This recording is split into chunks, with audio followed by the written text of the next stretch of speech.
Army. Looks like he is level with the Pretty much back to a 50-50. PSG LGD 2-1 up at the moment in this best of 5 grand finals. One game needed to secure the championship title. And at this point, they are ahead here in game 4.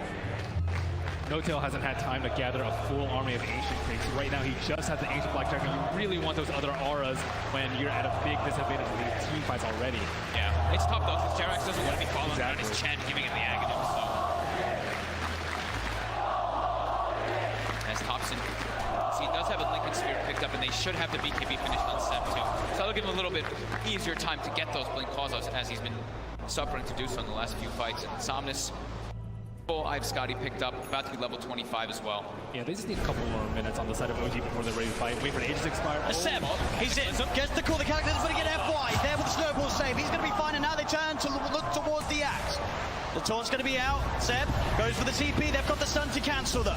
Seb held back for now, Thompson trying to offer his best from the side to provide some sort of safety, as he will get Seb back. They're able to get Seb back to safety, and Thompson, he's running away. Xnova's there with the wraparound, gets the slow off, gives the vision for the snowball. TP from No-Tail's coming in towards the shrine, but Thompson, he's trapped. That's twice in the series that Xnova just comes out of nowhere. Like, he's just on a warding expedition, then he just ends up wrapping behind these people constantly. Perfect time. Perfect timing, and has the sense on creep to boot. And look at these deep wards that he's placed during that time that he was running around doing so. He now has full vision of OG. Yeah, he sees Ana farming these Ancients right now. Oh, Ana. FY just giving so much information for the team. He's got eyes on him. Get the punch on the wrong target, but the snowball pass will catch Ana. Ana, he's in trouble. The blood right silence connects. He's got the man to back up in a second, but can he really play his way out of this one? He cannot. Ana down for a minute and a half. Just having all this vision. I mean, Xnova throughout this whole tournament has had the best vision in every situation, even when you wouldn't expect it. They're just like, oh, they're fighting on the left side. They're not going to have vision over here. But no, Xnova always seems to have those prepared in every situation. And he has some incredible foresight to be able to have these wards that just lead to really clutch pickoffs. And Axe has not spent his money on BKB. He has the money, but he might be looking to save for buyback. We'll see if any of the buybacks do get forced out. Thompson's still dead for 15. Ideally, he doesn't buy back it. They may have to buy back on Ana. He's gone for 50 seconds. The split coming out from Chalice. He's ready to push in, look for the stun on No-Tail to hold back the Chen. As the mid-racks are exposed, PSG LGD, 40 minutes in, able to open into the base and clean out this mid lane of racks. Still Ana holding on to that buyback. And they're going to keep going here. They really want to force this PL to come back here. Stun onto Thompson, he will blink dodge it, but another tier 3 tower falling incredibly fast. They really don't want to use it. Seb jumps in, gets the call onto FY, there's the buyback. The Cataclysm isn't enough to do anything, it isn't. PSG LGD still fighting strong. Thompson getting focused by Somnus. Seb taken down by Arme. The triple buybacks now out as Ana in trouble. He's pulled back for this one. The deafening blast onto the 3 of them, knocks them back, but Ana gets focused. Seb, he's in with the call. He has the control onto the morphing Somnus. Now being chased by Thompson, blinks in with the cold snap. The PLR is on top of it. They get Somnus too.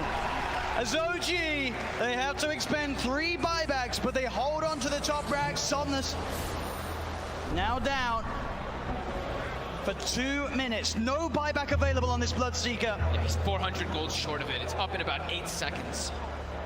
OG, they have to make so much happen here. They have to push out all their lanes. 2 of the side lanes are already gone, but I think trying to get some kills here, like on FY here, would be very ideal.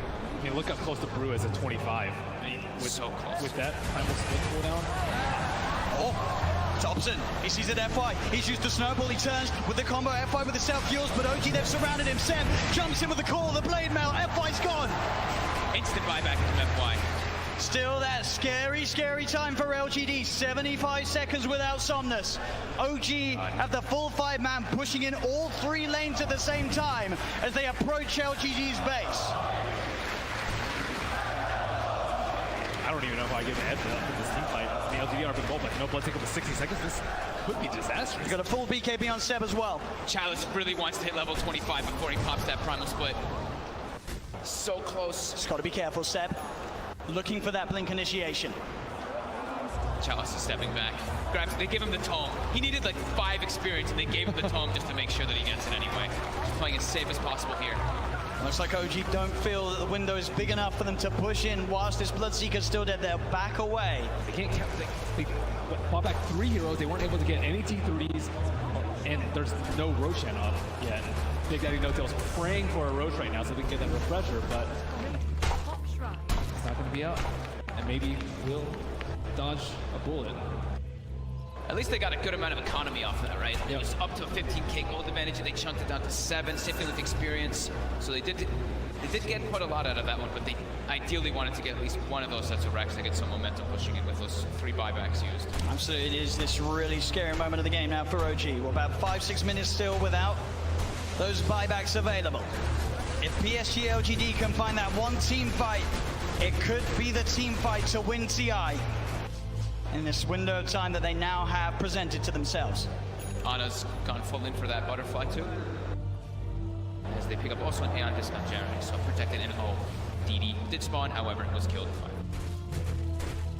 It's also pretty scary for Maybe right now. He only has a 5-second BKB, and he does a lot of damage and will get wrecked by the X-Blade Mail Call if he finds it, especially with his BKB now. There's not that many ways to stop him. It's just all about FY and Chalice, right? Just either saving or just getting into the midst of the fights and not allowing OG to get the picks. And the smoke, it's going to be dispelled. Let's get dispelled. But he's in the trees, they're on the high ground, they've got the vision with the Shiva's covered, Anna's on his way over. They've got the snowball down, there's the counterplay, Seb jumps in, he's able to find the call onto Chalice, but Chalice already got the BKB out. The Sunstride's going to be down onto FY, but FY will survive. Seb pots the BKB, he'll try and stand his ground, but Seb, he's going to go down. No buyback on the axe. As Jerax as well, surrounded by PSG LGD. The Eon disc will proc, but they'll fight through it. he has to buy back immediately. Look at these creep track by these Force Spirits. On the bottom row, they have no creeps in the mid lane. Sienna still holding on to that buyback on Jerax. But as Ben said, the creeps aren't here. It's backdoor. Can they breach through it? It's not looking like it right now. Maybe everyone hitting the same one. That creep cutting, is it enough to hold OG in the game? You see No-Tail's already running to just, he doesn't care, he's gonna throw his life for this. He needs to just keep these creeps out of the base to keep that back door up. He doesn't care if he dies. Which he certainly will, as they get upon him. They find his life. 1 minute now without No-Tail and without Seb. Thompson, Anna, and Jerax. The only 3 heroes that can offer their defense during this final minute, this final stand. Jerax is really trying to hold on to his buyback. As Chalice split of course up once again. They're finishing off this second set of racks. He's got the Cyclone holding Anna up in the skies. As this rack's on the top lane will fall, the melee rack's gone. PSG LGD playing this carefully. As they'll go down towards the bottom as well. Arme, doppelgangers, he's losing a fair bit of mana into the PL. Still able to shift back into that Morphling if needs be.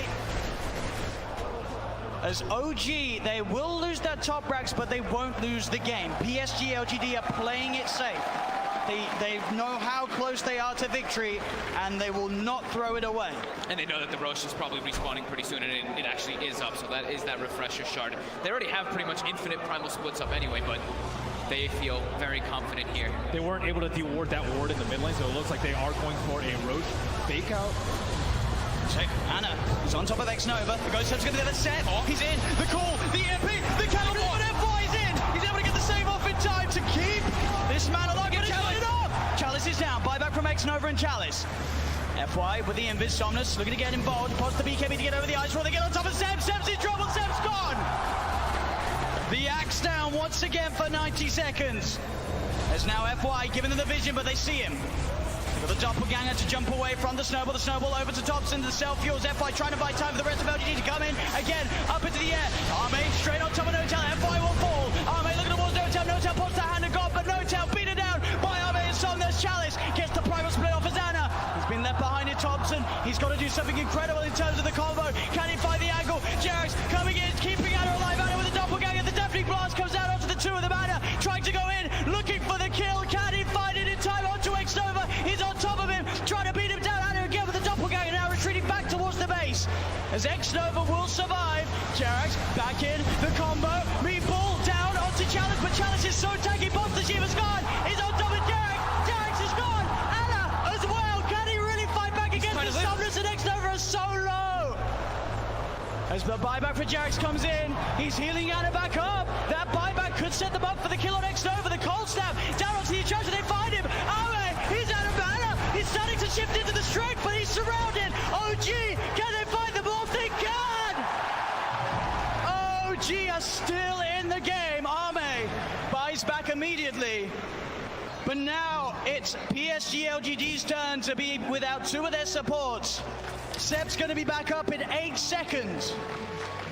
Oh my god, that buyback from Jarex onto that shrine, being able to save Ana, but Ana also toying with them with that doppel. He sent the illusion, they thought that was the real one. They actually couldn't finish him off, even though they got the thirst vision of him for a second. With the level 25 talent on the doppelganger, it's really hard to kill him. Seb, Yeah. he's looking straight for the play. Can he find Somnus? He's hunting. Somnus, he's there, Seb. He'll see him. Oh, doesn't get the call though, and now Seb, he'll be ruptured. They're looking at him, but Ana, he's straight in on top of Somnus. Somnus puts the BKB, Ana again with the double guard. They see Cataclysm coming out. And Somnus still alive. Ana will be able to force him away. They've got the hex, they've got the control. They're on top of him. Can they kill him in time? They can. Chalice got for 2 minutes. And Seb, he's finding, looking for Ame. Big Daddy No-Tail gets the penitence out. Only onto the illusion though. Ame able to waveform up to the high ground. As Ame should be fine here. Thompson's got the ghost back. He's got Hex maybe up soon too. Oh, the doppelganger Ame's over the trees. Can he hide his way out of this? No, back. Real one. Goes for the waveform. Seb tries for the call, but he's already out of there. Nice play from Ame. And he buys so much time too for his team there. The Brewmaster was dead for 120 seconds, now only 90. Still a big window for OG. They're only without Jarex for the same amount of time. And that lead the PSG LGD had, it is going down a little bit. Only 4K, 5K at the moment with these last few fights. Obviously the 25s now coming out on OG. Thompson's into the pit. What a timely DD coming out for him too. I don't think they expected to be taken out as fast. He's almost able to solo it with the help of these summons. And that's a refresher shot. There's no way to get this. There's no way LGD can. Oh, and the Seb level 25 too. That extra Berserker's Call AoE. It catches people out. They don't expect it. It does not feel like OG Q-Rex that. Yeah. The Berserker's Call now is, I mean, the AoE is massive. really massive now when you have that talent. It's so hard to play against. Can PSG LGD do it? They've got the Basher now for Somnus. For just a 2K lead with those last big comeback plays from OG.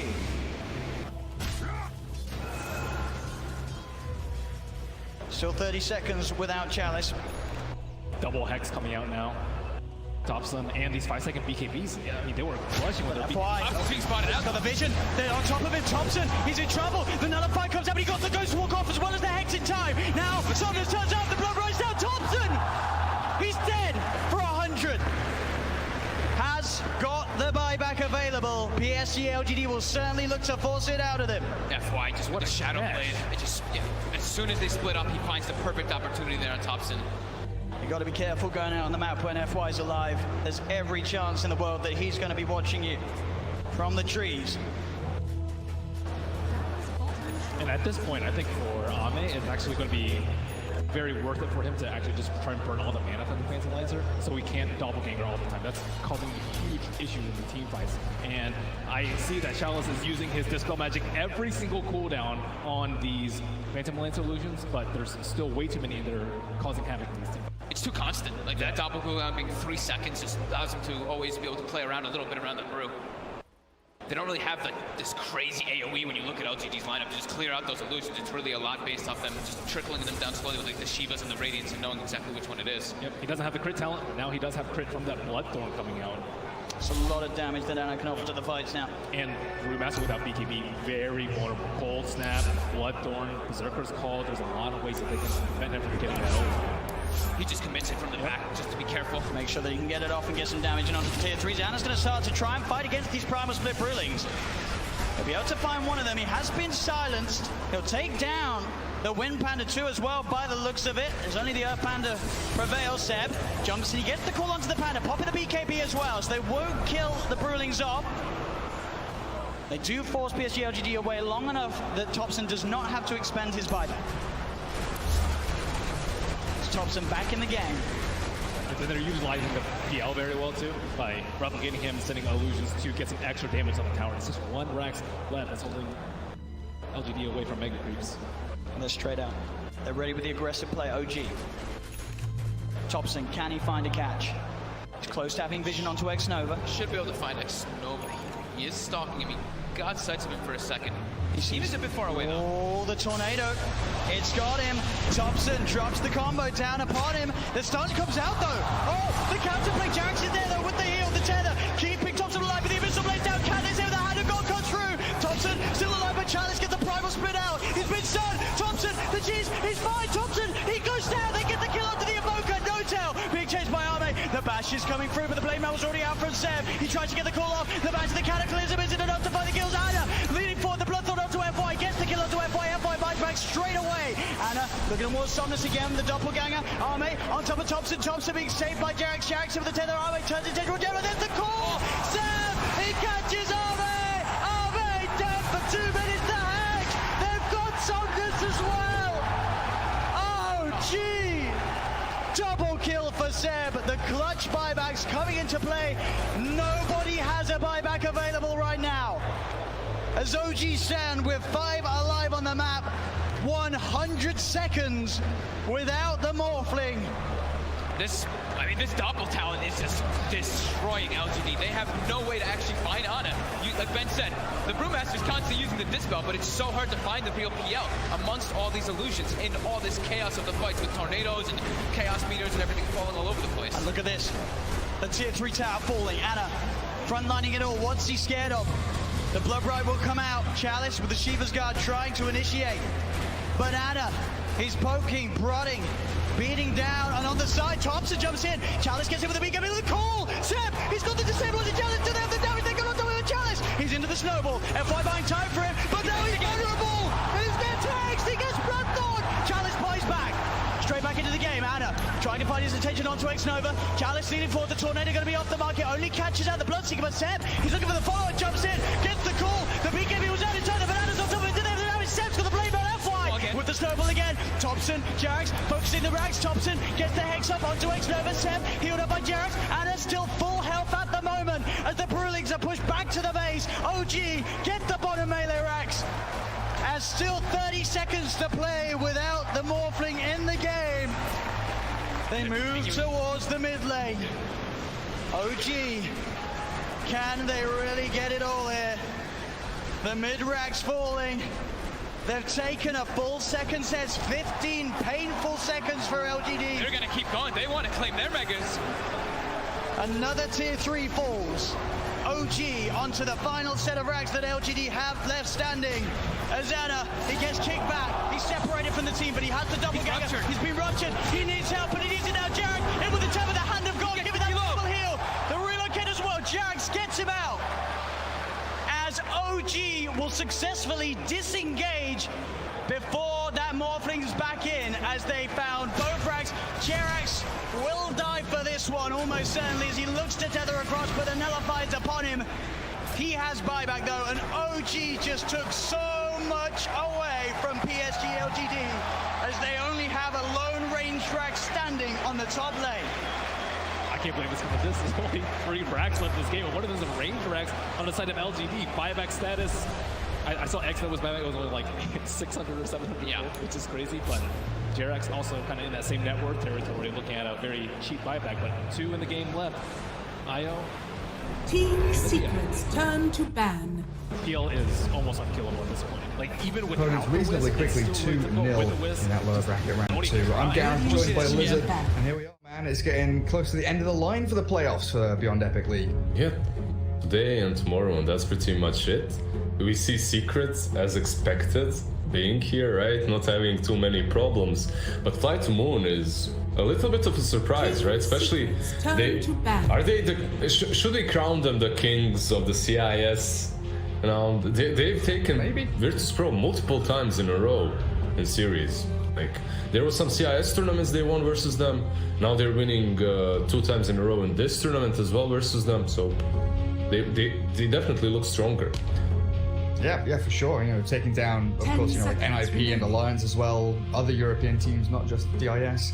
And their series 5 against seconds Nigma the other day remaining. looked pretty damn good. Like taking a game off Nigma and making the Radiant entire team series back. super close and competitive between them. I think Team Secret, it's kind of been shown that one of the, you know, thorns in their side of these CIS teams, you think about Unique when they defeated that like 21 win streak. Flight to Moon are in a similar position where they could be looking here to take Team Secret out of the lower bracket and out of the competition. Oh, that would 10 be... seconds remaining. That would surprise. be, a very big surprise. But let's see. One thing that I really have noticed from Flight to Moon is, though, that their drafts are not very versatile. They always go with the same stuff. They switch things up a little bit on their position 5. Position 4 is almost always Rubik. And you can kind of guess what Icebergs and V-Tune Zero pool 10 is. So seconds remaining. maybe Team Secret can abuse it a bit. They banned out the Phoenix already. 5 That's seconds literally 80% of their series. They play Phoenix on always on the Radiant fly. team banned. And now the Rubik as well, right? So it's like these two big supports from Flight to Moon are out. Yeah, it does leave heroes, you know, like Clockwork, for example, for General, potentially that they're taking the Batrider out, so you're potentially looking towards something bad. But I think you're hitting the nail on the head there. Iceberg very much that mid-game tempo maker, while V2 looking for that kind of late-game security. They don't really overlap with heroes, so it feels like they're less 5 dynamic in seconds swapping roles and lanes around as well, right? Yeah, they almost really swap the lanes. I can't remember if I have ever seen Vityon with Iceberg. He can be the playmaker. He can sometimes also carry you the game. If you give him a TA in a good game, he can carry. It doesn't matter. He playmakes and then also just wins alone. In general, that was also very good point. That Clockwork, man. That stuff. 4 bracers, 3 bracers into Aghanim.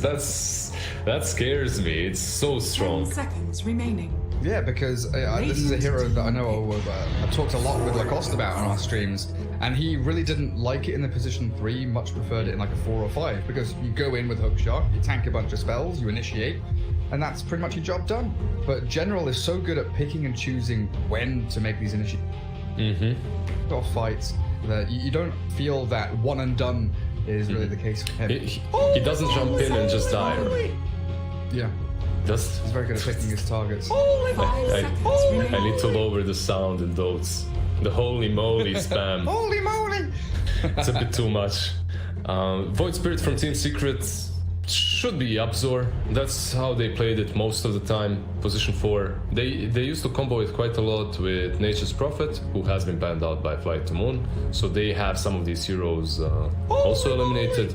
Looking forward at seeing will Team Secret get that puppy Puck again or not, because he's been playing it multiple games in a row now too. So something pretty scary. Sometimes he looks like a core, starting as a position 5, but he just gets and finds a lot of farm on the map. Yeah, there's something we saw from Mind Control for Nigma's games.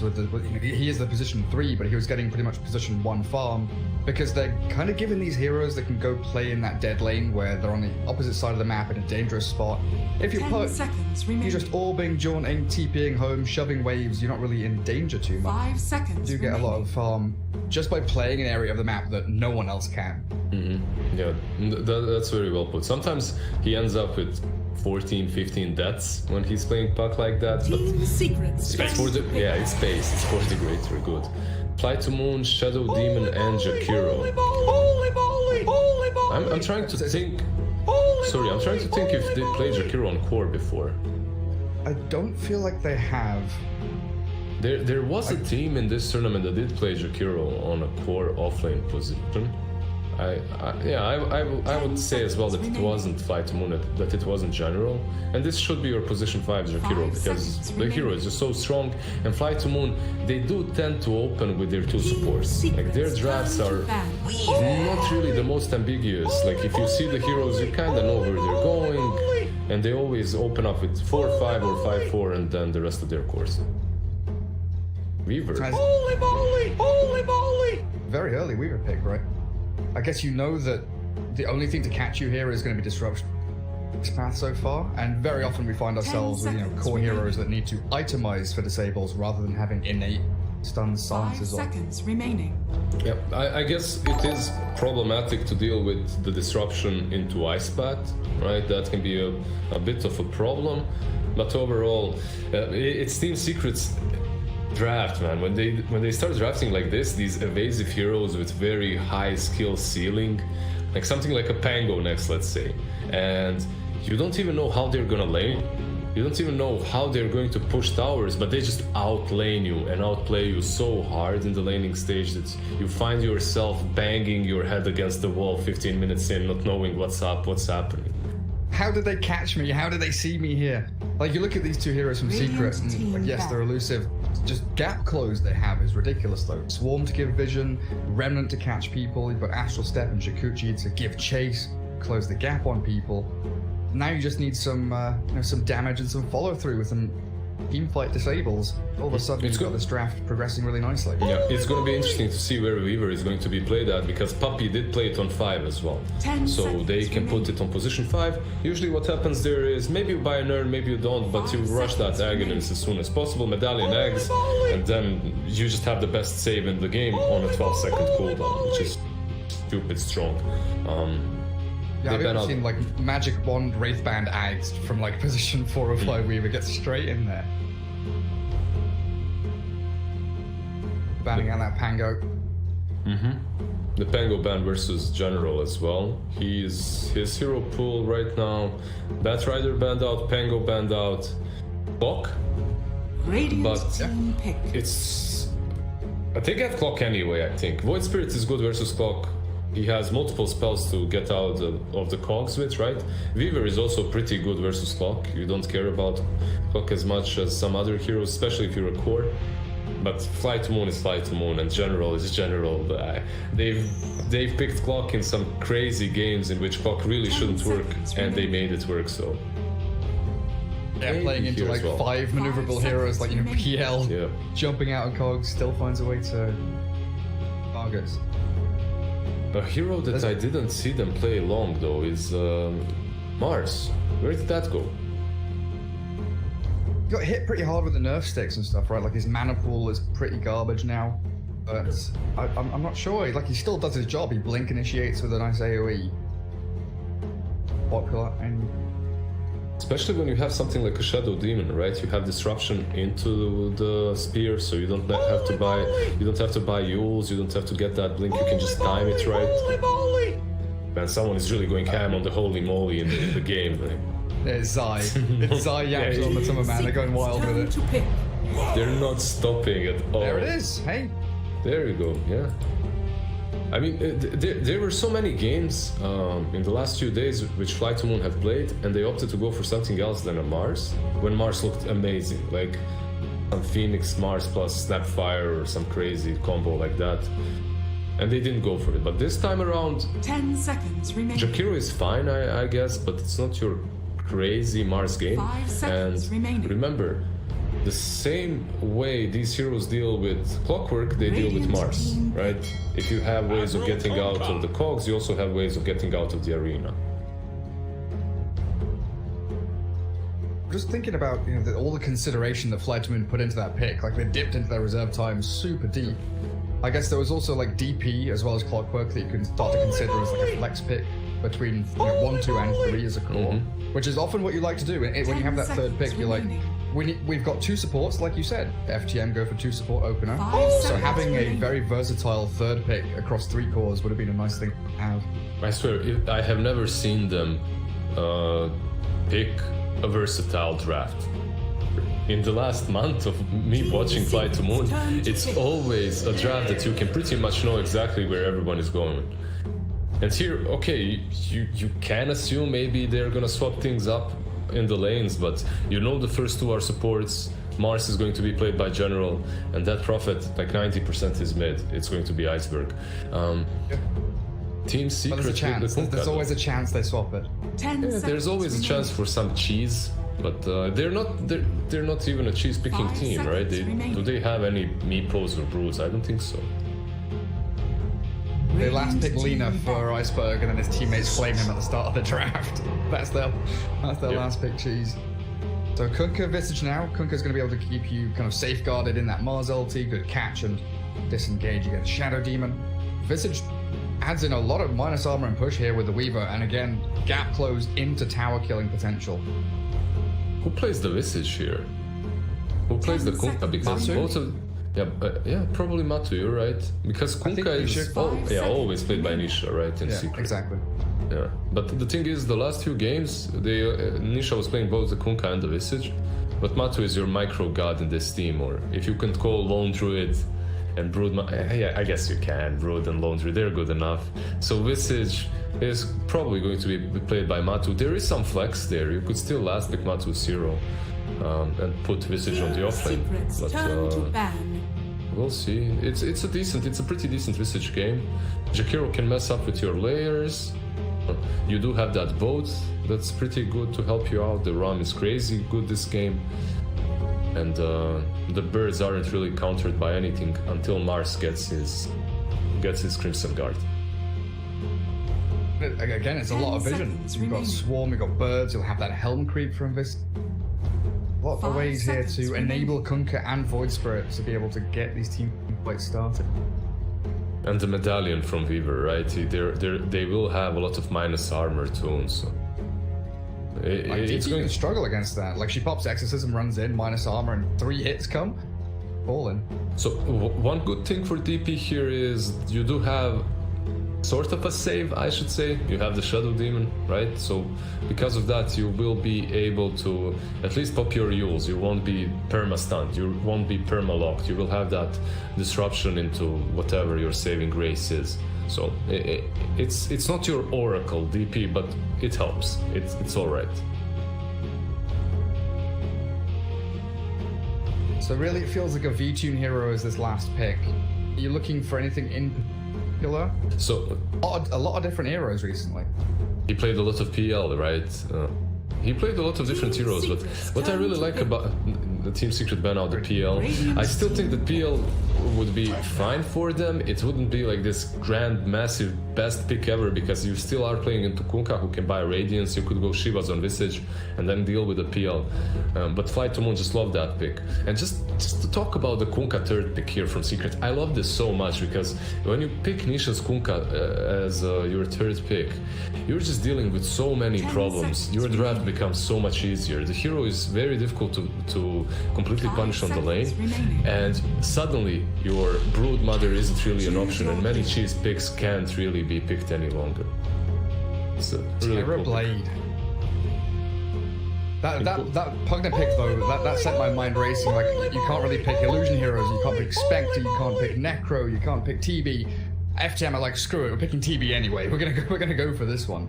And like an easy TB game, exactly like you said. He's playing versus a Pugna. Visage on his level 15 as well, when he gets the double soul assumption, plus you have Pugna's the Crepify. So much damage, so much magical damage coming from the side of Team Secret. Very brave. I'm gonna call this third blade pick a very brave pick. Yeah, a lot of this game's going to come on the shoulders of FTM's other 4 heroes. The DP, Mars, Jakiro, Shadow Demon have to have not only a good laning stage, but a good first kind of 15-20 minutes. Get a couple of towers, maybe a couple of team fight wins. But honestly, I think Team Secret are very well prepared to meet these early 3v3s or 4v4s in that kind of 15-minute period of the game. If you look at Flight to Moon, when they're fighting, they need to commit their big ultis, right? You have the Arena, you have the Exorcism. Team Secret, they literally have, Kunkka's boat, and that's it. Everything else if they die. Yeah, if they die, right? That's... Yeah. So... Team Secret look like if they're able to capitalize on the lanes and just get their levels, once Visage gets whatever he wants here, Dominator, Pipe, whatever item, they'll just snowball so fast. V-Tune is going to have to farm out of his mind to keep up with them. Yeah, but is that going to be in lane? Like, how do you carve yourself a piece of the map for this team? What I'm really Because wherever he goes, he's going to be Shikuchi'd on by a Puppey Weaver. The Puppey's going to be chasing couriers and chasing TB. That's his job for the first, well, the whole game, basically. Or he lanes into a Pugna, or he lanes into a Visage. It doesn't, like, TB jungle? Does he just, like, jungle level 1? Is that what we've come down to here? Is the Terrorblade like, see you guys, I'm out here. So you start in the lane, you try to go versus Zai and Yapzor, right? You try to lane as much as possible, try to get as much as you can out of it, and then you start jungling, because the pressure is going to come very, very fast from Secret. So, we'll see.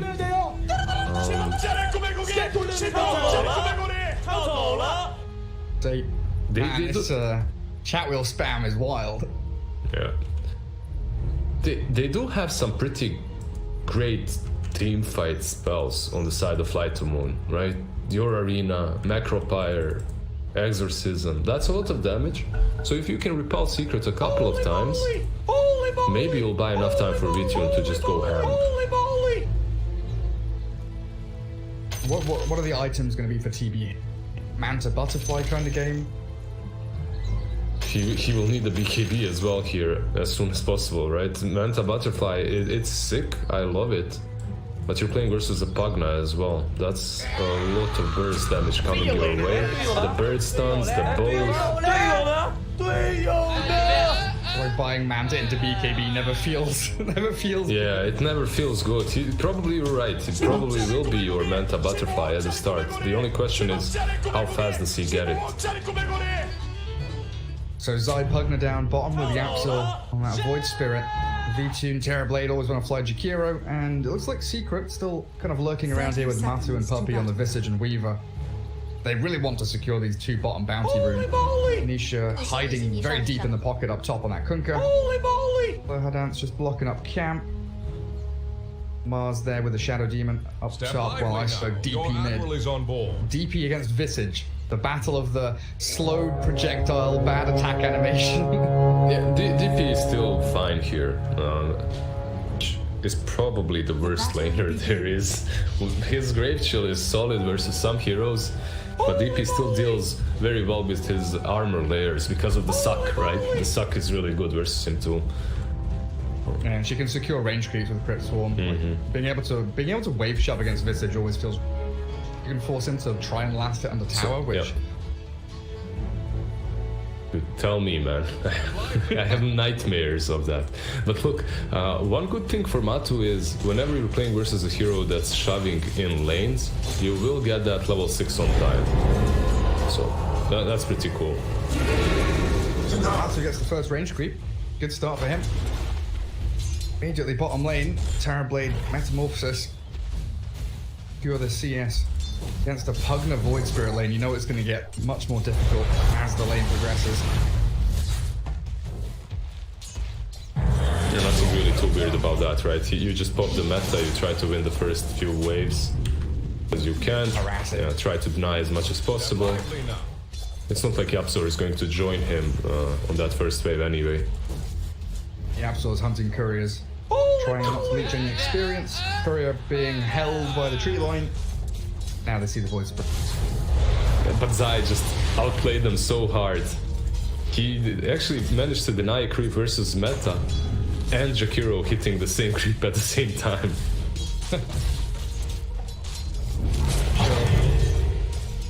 And up top lane, you're kind of waiting for level 2 on this Shadow Demon Mars, so they're going to have themselves that disruption into Spear, as well as the Shadow Poison stacks. Puppey doing a pretty good job zoning that SD away. There's no way for a Lohadance to go and snipe couriers because of the way Puppey's playing. Yeah, and you're really slow on Shadow Demon. Your range is pretty bad too, so it's not that easy to go in for any courier snipes. This lane should be pretty solid, decent for Secret, unless they get speared to the wall on Weaver, then he can die. But Kunkka is very tanky and he shouldn't be falling. So far, laning stage looking very good for Fly to Moon, CS-wise anyway. Kunkka is up there, but Pugna Visage both kind of struggling. Lohadance just going to put the bubble onto Puppey. It's interesting that he expends it there instead of, you know, waiting for a chance for General, for example, to get into the spear. No, that's true. He did allow Puppey to pull once. This time around, he doesn't want him to be fast enough to go back, I suppose. Just expends it. But probably should be using that combo properly, because they both did start with sticks. Your Weaver and your Kunkka have sticks, so you can't just spam poison in your spells. Bottom lane. A ton of charges, his first blood. Grabbed up. Zai takes down the Jakiro. They're chipping away at him, little by little. But that's kind of the job of always on a fly, right? Is keep your Terrorblade alive. Top lane, we have the spear. Next time she got Puppey. That's a pretty good sentry. Yeah, that's a pretty good sentry there on the side, right? That's one of the reasons why he actually did die. So he has to be careful. He doesn't have that low cooldown Sukuchi on the first few levels, and if they do catch him, he's most certainly dead.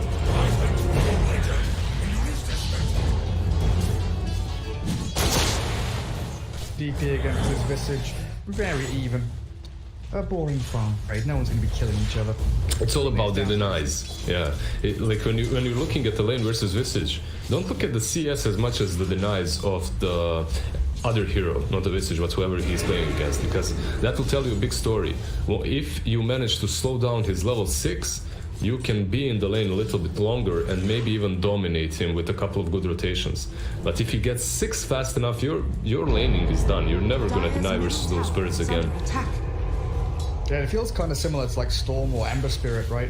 Getting the remnants and the ball lightning. If you're able to mitigate that timing, you know that their strength doesn't come quite fast.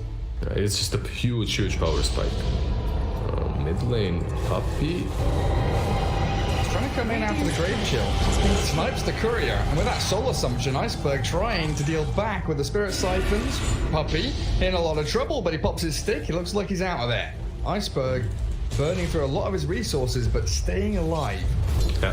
I love what they did there, because Matumba Man went 2 levels in Great Shield and 2 levels in Soul Assumption. Because of that, they actually have kill potential. The problem is, though, Puppey did get a little bit too close. A lot of courier snipes though from Team Secret. Bounty runes. Looks like FTM going to get 3 of them.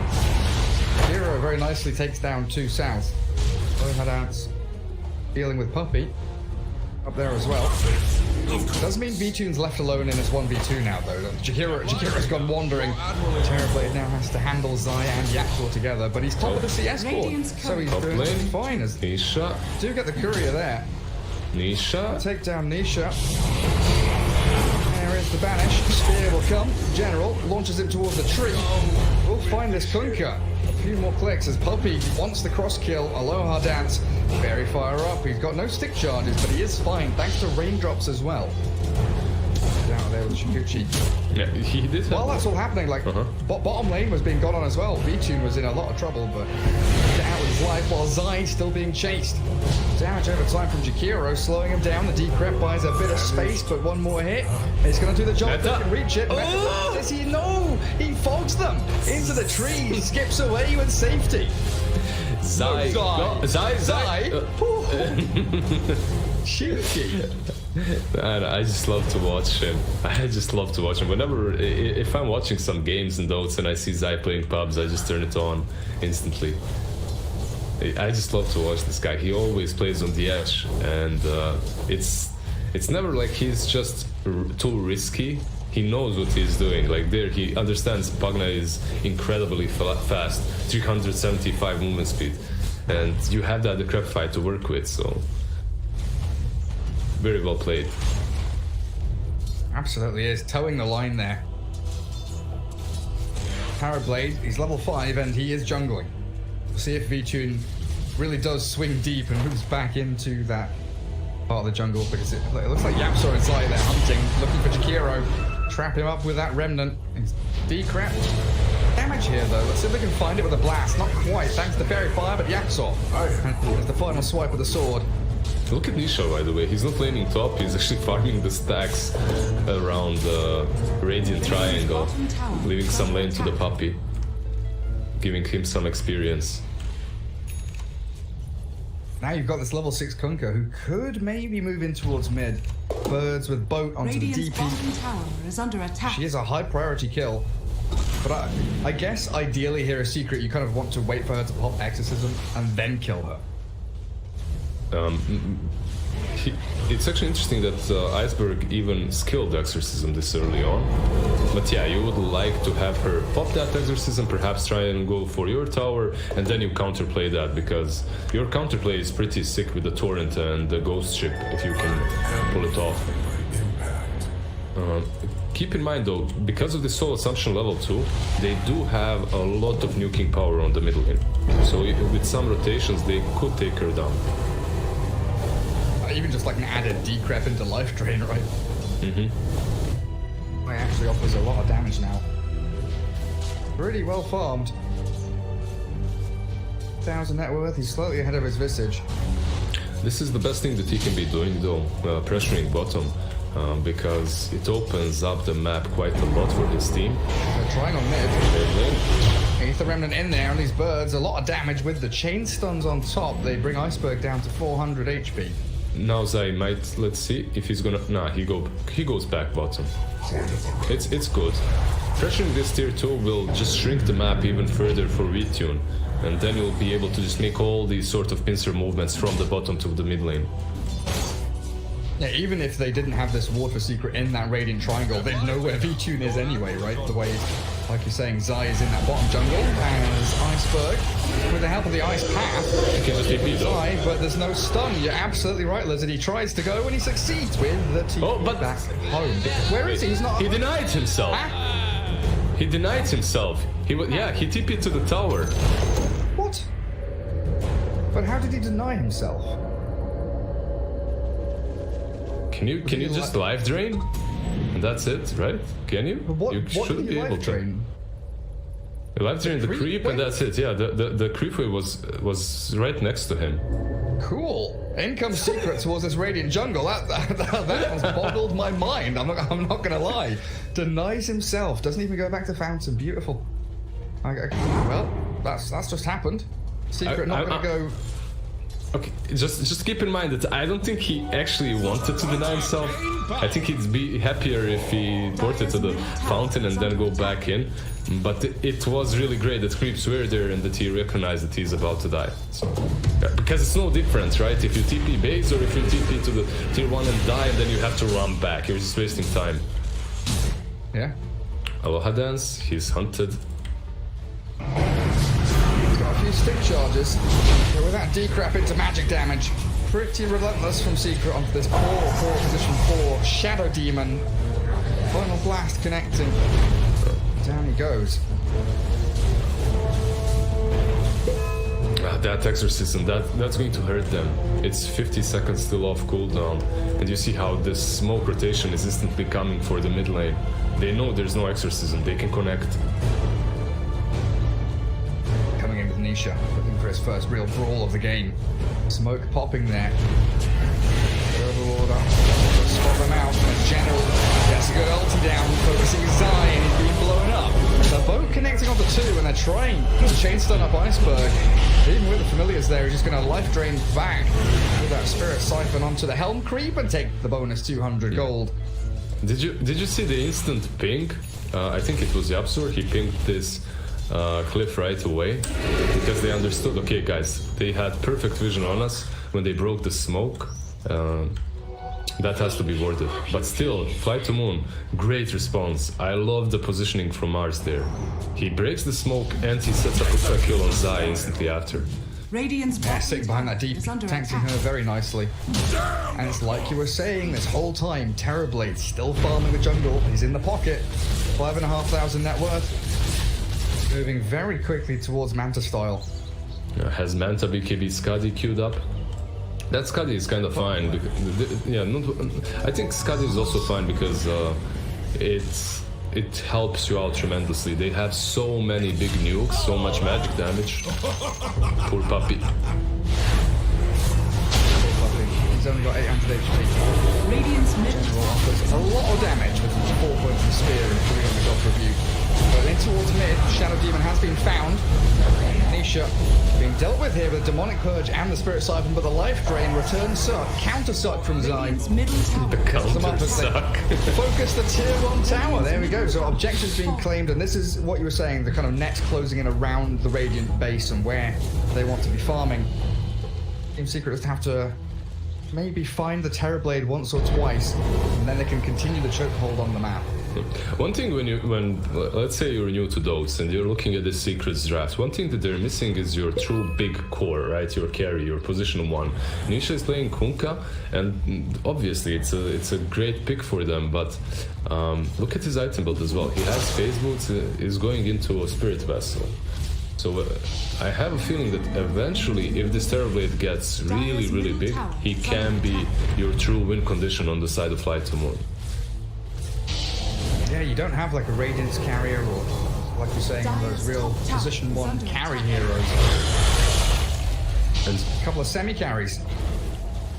The thing about Visage as well is, Puppey, man, he's just sniping couriers. Radiant's bottom tower. Come on. Oh, he wants the spear as well. Get out of here. Puppey skirting out with his life. This is a nice move from FTM though. You know, they all come up top, they all play kind of around the TB, giving a bit of secret, a bit of space to Secret, but also giving themselves a lot of room to farm. Puppey. Find Puppey inside the arena. Messing with the dust though. Was that dust from the Lohan answer? They're still going to find him. He's silenced up and cleared out by FTM. Because of him using that ulti on top lane, and also because of the fact that he didn't even go back after he tried to go for another creep wave. He killed the range creep and then moved to the right where they caught him. There's an AoE silence, right? And there's also that Mars ulti used, so that's kind of a win, because Weaver is up in 5 seconds, and the Mars ulti will be off, Arena of Blood will be off for another minute. Radiant structures But only just a bit of chip damage onto the Shadow Demon, forcing Glyph on tower as well. Radiant's bottom tower. Secret are coming in for round 2. They've got Kunkka in the vicinity. He's clearing out mid wave. So again, this bottom quadrant of the map, got stomping all over it. And Yapzor is invis, scouting out Chikiro, but with that Nether Blast not landing. Go for the kill, and Yapzor now under a sentry ward. Has fallen. it's still a tower secure, right? So you did get that tower, they weren't able to defend it, and if you're Secret, that's what you're looking for at the moment. You're just trying to take as many objectives as possible. Your admiral is on board. I'm a big fan of Terrorblades. The triple threat of 0-0-0. He has hit a lot of creeps. His iceberg blown up. Team Secret make the immediate jump. Yeah, that's a pit for you right there. That should be Roshan. You have Blightstone, you have Medallion, the birds. The swarm, sadly for them, is on cooldown, but they have more than enough damage to take it. It's all space for TV though, is it? 2 heroes dying, but Terrorblade can keep on farming. Yeah, like, usually when you're doing this 4 Protect 1 in which Terrorblade is split pushing, at least if he's taking some objectives, it would be cool. But in this game, he's afraid to do so because he's playing versus Kunkka. And Kunkka, Nisha, the way he plays it, he's always off the map. And if you split push, suddenly you're X-marked and you just die. So he needs to constantly just stay in the jungle. He did finish off that Manta though, so that's a plus side. Something to try and escape danger. And here comes the swarm of Secret heroes. They're spreading pretty thin across the map, but it doesn't make them feel weak. Like Puppey, even if he dies down here, it's so much easier near the top where always on fire is going to get found with the birds. X-mark back into the torrent, and there it lands, the dead body of Chikiro on bottom lane. They do catch Puppey, so the 1-for-1 trade. But you start to feel now that with top tier 1 falling, and maybe that top tier 2, even Secret keeping bottom to defend, it is always a net win for Secret going 1-for-1 like that. So they do have some TPs on cooldown, because of that probably they won't, but on the other hand, Fly to Moon is also not pushing bottom lane. It is always Secret's win in these small engagements and trades right now, but it's Fly to Moon decision to take these trades, because not only are they behind, they're also playing versus a Visage with an Aegis now. And also, keep in mind that top kill was because of this ward, which Puppy put when he was diving so deep. That's why they got always on a fly so easily. Oh. What's Puppy buy? He has Soul Booster Q. Has Puppy just queued Soul Booster so he can get the point booster? Maybe. I would assume so. I still think he's going for Axe. There's no... He's just trying to mess with us, man. I'm telling you, Puppy is like that. He's just trying to mess with us, and then later on he's gonna open this cast, you know, be like idiots. They thought I was going Bloodstone. No! Shadow Demon drained of his life as Team Secret strike very quickly down in that bottom lane. I'm pretty sure he just queued up when he wants the point. Yet again, they come in, they ward, they keep this vision nice and fresh down here. Doesn't seem to be a place for Iceberg to really play, and he's being hounded by Matu. Nice little ice path will block the entrance. But we wanted these 4 heroes from FTM to, well, at least I wanted them to kind of be active and play these fights. Yeah, you were hoping. 5, so they're just running away from it. You were hoping that they would try and fight. And they did, but the problem is they just kept on dying, so they decided, okay, let's not take any more bigger fights until our TB is online. And TB is sitting on what, 2.6k gold? Together with the Manta, nowhere near that BKB, so... Well, he only needs the recipe if he spends his gold, so he is close, getting closer. Misha toying with the Death Prophet, and there's the jump from General the Mars with the arena catching time, but they've got the boat flying on forwards. I will die in the midst of it all with that macro wire down. As Matu thinking about turning onto Iceberg, you don't stop now as they do stop advancing because Iceberg's being handled by the little birds, flapping their wings over the Mars but not landing on his head. Secret just resetting now. They don't have Puppy here, and FTM, they want to take this opportunity. They smoke. They need to find kills. They need something from this. They're going for the outpost, right? 20-minute mark is about to hit, so they're most probably going to just set up a camp around this outpost on the top lane. Aloha Dance also did show himself. You can see the pings instantly. He's smoked, but he shadow poisoned the creep wave, so they know where he is. Trying to find him. General. Oh, he blinks away and gets the bounty rune, but Aloha Dance might not have the same luxury of escaping. Disrupts. Torrent, well placed. Nisha was expecting that move. They find the blow up onto both of the supports. SD Jakiro both dropping. These heroes have so much space. These heroes on the side of Secret, you don't fight them right now. And the question is, once this TB gets his BKB, will that be enough? What's that Prophet doing? He's got a Lotus queued up afterwards. I mean, it's solid, it's some more help. Oh, top lane Puppy, he has to be careful. That AoE silence. Radiant's middle tower is under attack. Yeah, he's pretty low HP as well. Here comes the DP. Can he Shikuchi in time? Absolutely can. Immediate Shikuchi away. And it's close to impossible to land that silence. Tick perfect before he Shikuchi's, right? Yeah, I was thinking maybe they'll lead with the silence, but if you do lead with the silence, then you don't really have enough catch, no slows to get him. You can't get in range for the Siphon perhaps, so yeah. Plus he's next to his tier 2. It's scary. Hanky boy that people can compete to. Look at him, he has a Tranquils, Bracer, Point Booster, and Ogre's Axe. So 1200 gold remaining for a full Agonist. That Axe comes out. Daving, getting Kunkka back to 2000 HP, Visage, 2000 HP, and he's got Mech now on the Timberman as well. So there's going to be so much sustain. Coco's run with Mech, with Spirit Vessel, with Ags from Weaver with that time lapse. Setting fires with Secret's going to be great, as FTM are smoked up, looking for that initiation from General. V-Tune finally frontlining, showing himself on the map. Has that BKB? Very wisely, just holding the line. They're hunting. General, dagger. Man ulti, Yules immediately though. Catches Elgin, no spear to rebound starts. AoE from the DP as the boat does come crashing in. But they've taken down Yasuo. Turn around down from Matu, but he's been drained out from that spirit side, but as Nisha still stands his ground, V-Tune is desperately scrambling and hunting for kills. Nisha wants the DP, but the bubble disruption save is there. And now V-Tune focus, the life drain, where's the Sunder? He's stunned. The clumsy net into the birds, clear him up, and FTM are falling apart. Dragged back. The DP meets her match. The Kunkka with a double, giving Puppey a double kill. And the Secrets lineup right now is so easy to play. All you have to do versus the Stevie is wait out the BKB, run away from it, try and get out as fast as possible. And after that, you can just re-engage, perma-stunning with the birds. You can re-summon the birds for those 4 consecutive stuns. Jakiro might be dead here. Watch Jakiro. He is so close to death. Rules into spear back though. Zai has been sent towards the tier 3s. Secret now have to contend with buybacks. Jakiro returning to battle.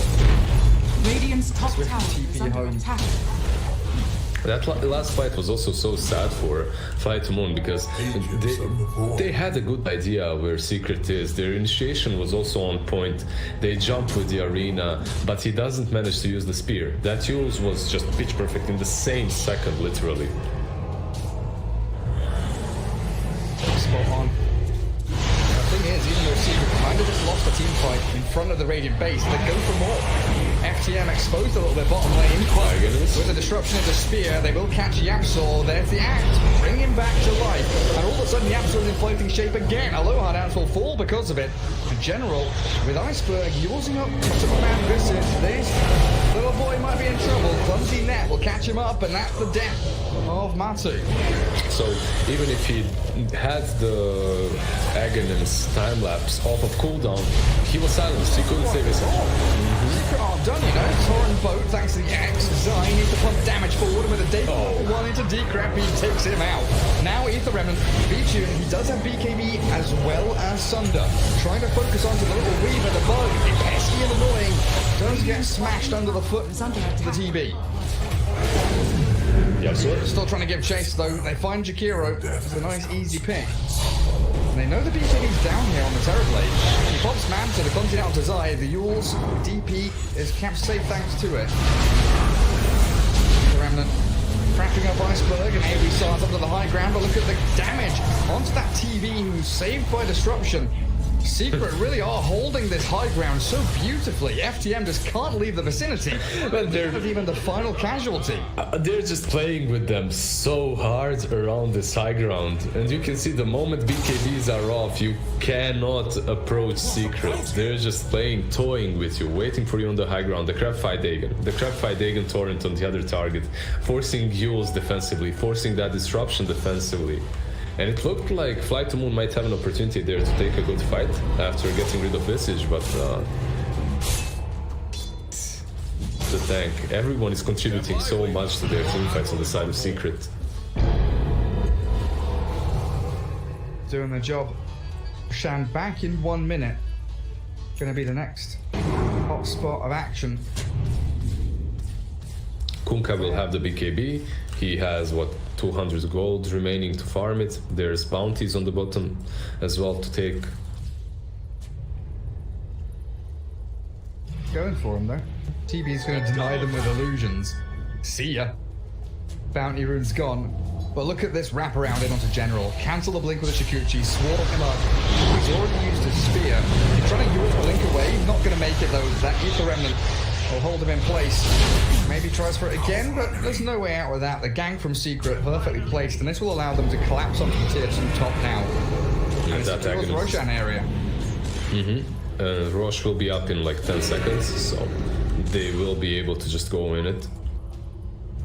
They will have around 20 seconds without Mars. So many items coming out. Greaves on Visage, BKB, on Kunkka. Dire's structures are fortified. Pugna going for Dagon level 20. Keep bringing out recipes. It's so good, right? You questioned the Terrorblade last pick because of the Pugna pick as well. Because Pugna is considered really strong versus TB. You have a lot of armor as TB, you have your illusions, but your illusions die to the suck. Plus you have the Dagon, the Crabfight Dagon versus the real TB to take him out. Good. Because when we were talking about the PL, I considered TB as a last pick for FTM, and then I just didn't mention it because Secret picked Pugna. And they still came for it anyway. Yeah, they got it, and he's 1,000 gold away from his Skadi. He will be playing versus Kunkka with an Aegis and she's Visage though. So, Fight to Moon, the way they have to fight the next fight is put everything in that arena and just try to blow Secret up somehow. But it's so problematic when you're playing versus Aghanim Weaver, you're playing versus Kunkka with Halberd BKB, you're playing versus Visage who's naturally super tanky and he has Greaves. And you need to fight on the dire side of the map, right? Like FTM cannot... If FTM take a fight on their side of the river, even if they win it, they use all their shit and they can't go push. So the fight has to kind of start under a tier 2 so they can actually threaten high ground, force buybacks, because at this point, 10k net worth behind against all the items you mentioned. You need some kind of big momentum swing. Yeah, and they're not getting any big items that help them in this game. I thought that they might get like Crimson versus the Visage, then some Pipe perhaps to help out with all the magical damage.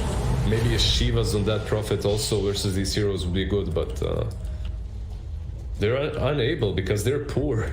They're dirt poor. They're trying to farm the most minimalistic kind of items like straight BKB on TB, your Lotus Orb on that Prophet. Radiant Courier sprinting away from that Visage and all the summons. Secret. Here they are closing in on this Radiant base. In their high ground, waiting for Secret to maybe make a slip up. They do have you. Yeah, Nisha is used. Will he be X back? The double. Another one. Okay, spear back into the tier 3. That's a way to catch the Kunkka. Does have the time lapse back though. Puppy ready and waiting. Radiant's top also, tower Aegis in hand. Nisha had a secondary life if need be. But like that, even with the perfect play, you still can't do anything because of Weaver Axe. Exactly. Top lane Jakiro. Yours up top. Jakiro does get caught out. Chain stunned into oblivion by Secret, and he's dead without buyback. So we've got a 4v5 on our hands. A 3v5 because Terrorblade is not bloody coming. Yeah, he is bottom lane and he's not moving. He's angry. Guys, I need to hit 200 more creeps. Just give me 10 minutes, please.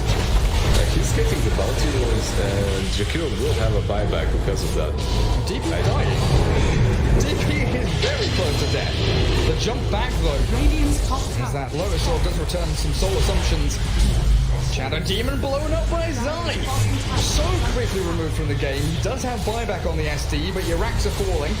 They're axing, torrenting aggressively, forcing FTM back and away from this top lane. No defense has been mounted really. Did Jakiro just buy an item? Because before Vitio took that bounty, he was very close to the buyback, and then he was further away. I think he bought wards or something like a century. Maybe so. In any case, his buyback wouldn't really have mattered way too much. And they need to be careful.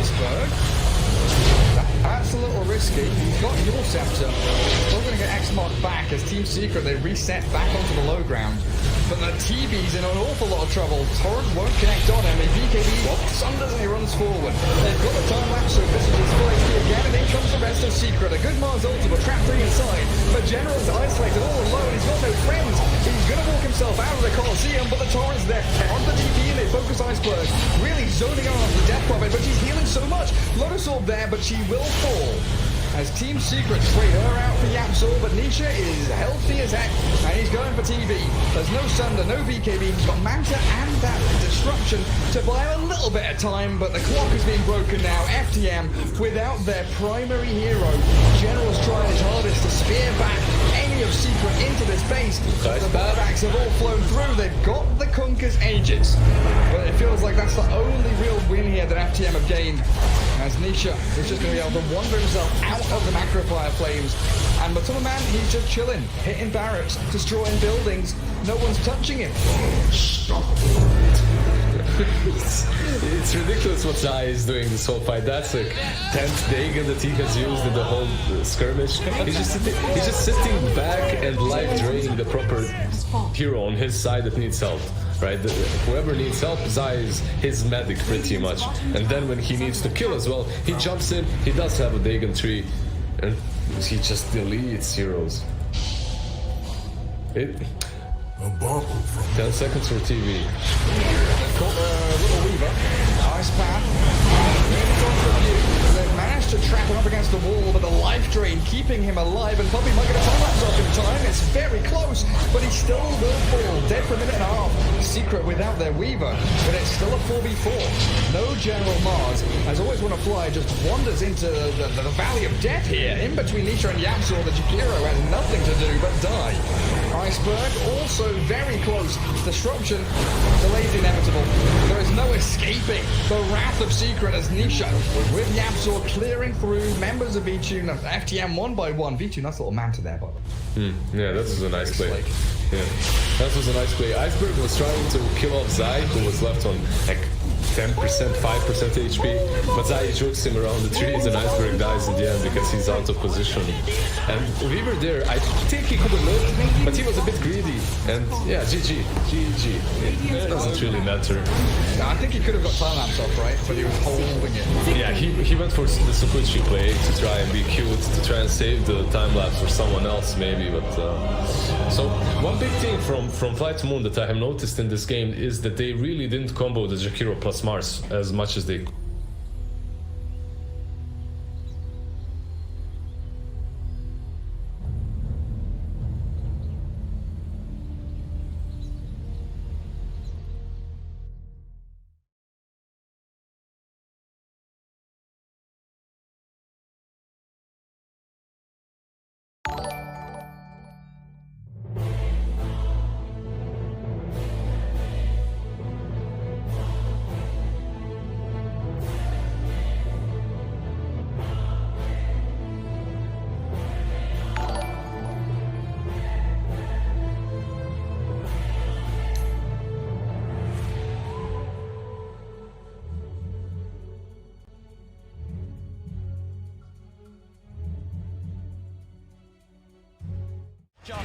FY, he's found himself No-Tail out on his own. He's trapped him. There's No-Tail. Is he going to get any sort of backup? No, he's not. There's 3 still dead on OG. It'll be a slow and painful death here for No-Tail as Zame comes in for the kill secure. And I love the way that Chalice popped his BKB super early in that fight. He just knows, I just need to get my ulti off, and he cast it at a very safe range. He didn't wait for the last second of his BKB. He's not very greedy. I think that's a lot of the reason why they've been winning these team fights. Seb has been struggling, still about 1,000 gold away from his BKB. Yeah, this Brewmaster is a display of perfection, really. It's the highest level in the game with his Bloodseekers. And doing a ton of damage. One of the most damage in the game as an offlaner. Now has full Shiva, so even more ways. He's pretty much itemized entirely just to be like, Ana, I'm ruining your game. I've got Radiance, I've got Shivas. You're going to struggle so much in these fights as Phantom Lancer. Eric's did his best to keep Ana alive, and but Ana wasn't able to do damage because he was ruptured. He wasn't that low on HP, but still can't run around. Seb. Oh, I'm as this here. Got to be careful who shows up top. Indeed, Jerax. He's going out on his own. He doesn't expect Zame to have this invis route. And Zame will show himself. Jerax goes across, but Somnus is there. Somnus is not messing around rupturing. No mercy. They're feeling very confident now at this point, getting these very advantageous team fights as well as getting kills on the split push too. Thompson though, we'll find X-Nova. Seb, and as well, between the two of them, they'll take down the support edge. FY's going to come in though. He hasn't got anyone else with him at the moment. It is just FY, so just playing around with Seb. He has no help around at all, and he's still just making Seb's life miserable. He's just toying with him. He's just making him not be able to come back. Look, they're already starting to rotate this Brewmaster and Bloodseeker too, and FY, he's ready to look for Seb. Seb's got to get out. Oh, Seb. As indeed, FY, the patience, keeping that control on Seb, buying time for Chalice to come in. Ana is going to look towards the Tusk.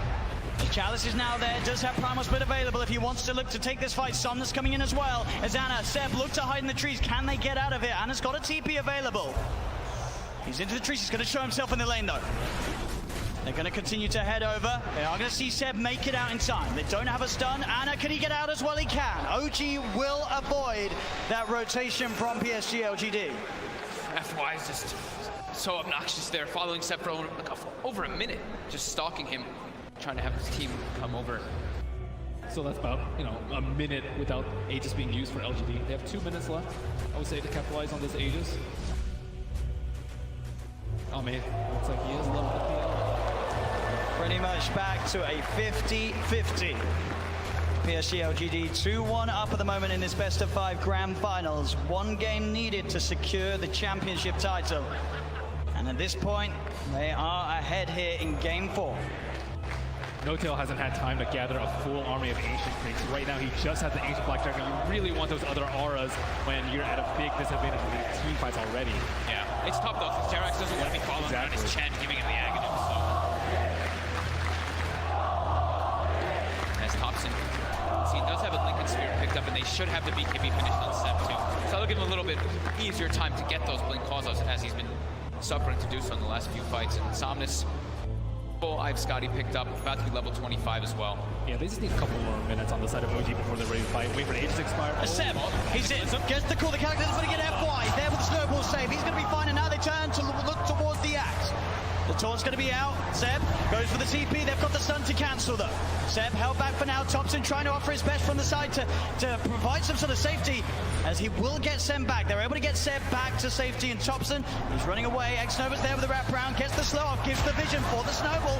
TP from No-Tail's coming in towards the stride, but Thompson, he's trapped. That's twice in the series that Xnova just comes out of nowhere. Like, he's just on a warding expedition, then he just ends up wrapping behind these people constantly. Perfect time. Perfect timing, and has the Senton creep to boot.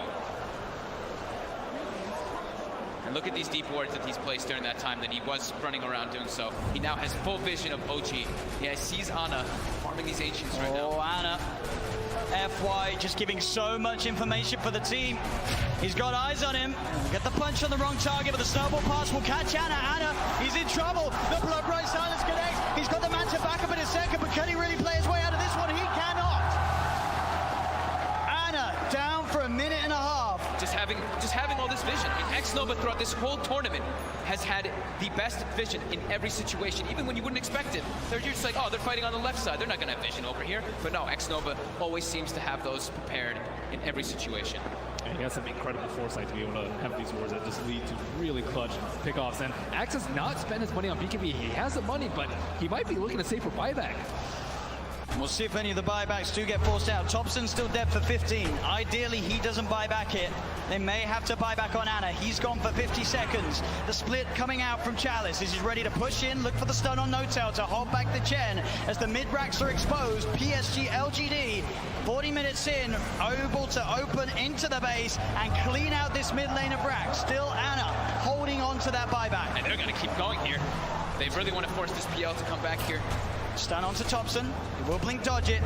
But another tier 3 tower falling incredibly fast. They really don't want to use it. Seb jumps in, gets the call onto FY. There's the buyback. The Cataclysm isn't enough to do anything. It isn't. PSG LGD still fighting strong. Thompson getting focused by Somnus.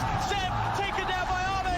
The triple buybacks now out as Ana in trouble. He's pulled back for this one. The deafening blast onto the 3 of them. Knocks them back, but Ana gets focused. Seb! He's in with the call. He has the control onto the morphing Somnus. Now being chased by Thompson. Blinks in with the cold snap. The PL army's on top of it. They get Somnus too. As OG, they have to expend 3 buybacks, but they hold on to the top rack. Somnus now down for 2 minutes. No buyback available on this Bloodseeker. Yeah, he's 400 gold short of it. It's up in about 8 seconds. OG they have to make so much happen here. They have to push out all their lanes. 2 of the side lanes are already going, but I think trying to get some kills here, like on FY here, would be very ideal. I mean, look how close the Brew is at 25. I mean, So close. With that primal split cooldown. Oh, Thompson, he sees it FY. He's used the snowball. He turns with the combo FY with the self-heals, but OG, they've surrounded him. Seb jumps in with the call, the blade mail. FY's gone. Instant buyback from FY. Still that scary, scary time for LGD. 75 seconds without Somnus. OG have the full 5-man pushing in all 3 lanes at the same time as they approach LGD's base. I don't even know if I give a heads up for this team fight. The LG CDR for gold, but no blood taken with 60 seconds. This could be disastrous. We've got a full BKB on Seb as well. Chalice really wants to hit level 25 before he pops that primal split. So close. Just got to be careful, Seb. Looking for that blink initiation. Chalice is stepping back. Grabs, they give him the tome. He needed like 5 experience, and they gave him the tome just to make sure that he gets it anyway. Just playing as safe as possible here. Looks like OG don't feel that the window is big enough for them to push in whilst this Bloodseeker's still dead. They'll back away. They can't count. They bought back 3 heroes. They weren't able to get any T3s, and there's no Roshan up yet. Big Daddy No-Tail's praying for a Roche right now so they can get that refresher, but it's not going to be up. And maybe we'll dodge a bullet.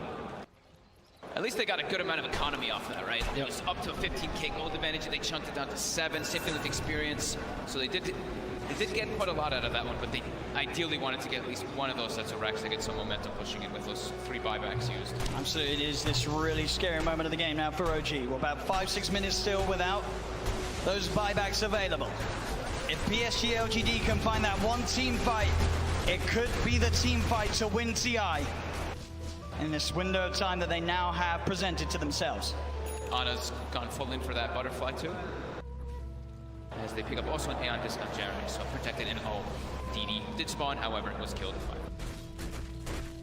It's also pretty scary for Maybe right now. He only has a 5-second BKB, and he does a lot of damage and will get wrecked by the X-Blade Mail Call if he finds it, especially with his BKB now. There's not that many ways to stop him.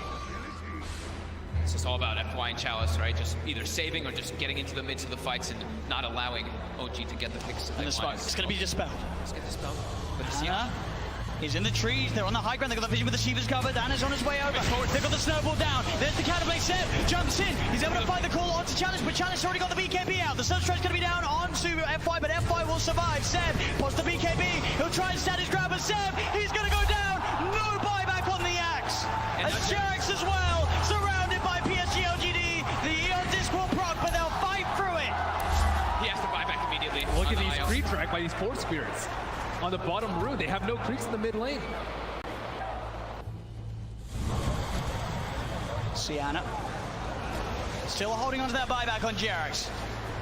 But as Ben said, the creeps aren't here. It's backdoor. And they breached through it. It's not looking like it right now. Maybe everyone hitting the same one. That creep cutting isn't enough to hold OG in the game. You see No-Tail's already running to just, he doesn't care. He's going to throw his life for this. He needs to just keep these creeps out of the base to keep that back door up. He doesn't care if he dies. Which he certainly will as they get upon him.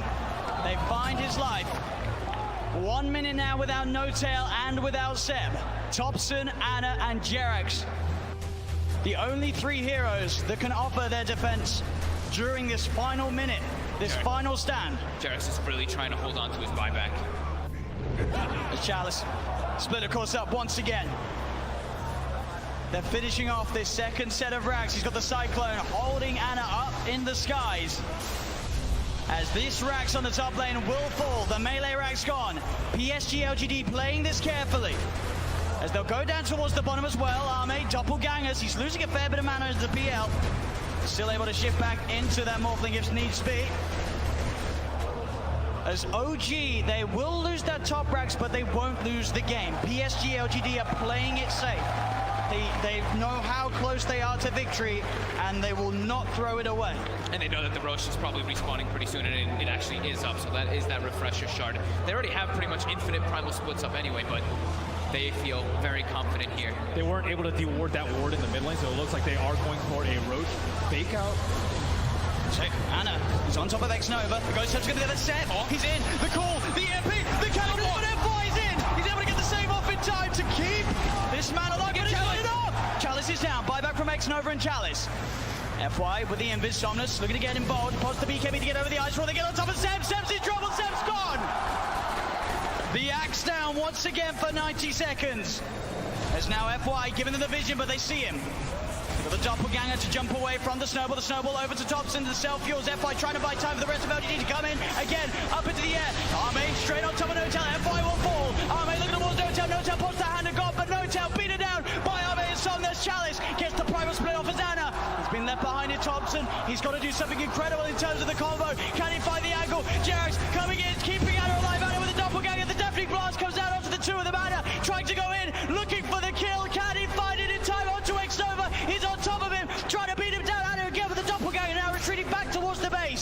as X-Nova will survive. Jerax back in, the combo, meatball down onto Challenge, but Challenge is so tanky, Bob the Sheep is gone, he's on top of Jerax, Jerax is gone, Anna as well, can he really fight back against the Summoners, and X-Nova is so low? As the buyback for Jerax comes in, he's healing Anna back up, that buyback could set them up for the kill on X-Nova, the cold snap, down onto the attraction, they find him, he's out of mana, he's starting to shift into the strength, but he's surrounded, OG, can they find the ball? They can! OG are still in the game, Arme buys back immediately, but now it's PSG LGD's turn to be without two of their supports. Seb's going to be back up in 8 seconds. Oh my god, that buyback from Jerax onto that shrine, being able to save Ana, but Ana also toying with them with that doppel. He sent the illusion, they thought that was the real one. They actually couldn't finish him off, even though they got the thirst vision of him for a second. With the level 25 talent on the doppelganger, it's really hard to kill him. Seb, Yeah. he's looking straight for the play. Can he find Somnus? He's hunting. Somnus, he's there, Seb. You'll see him. Team Secret's turn to ban.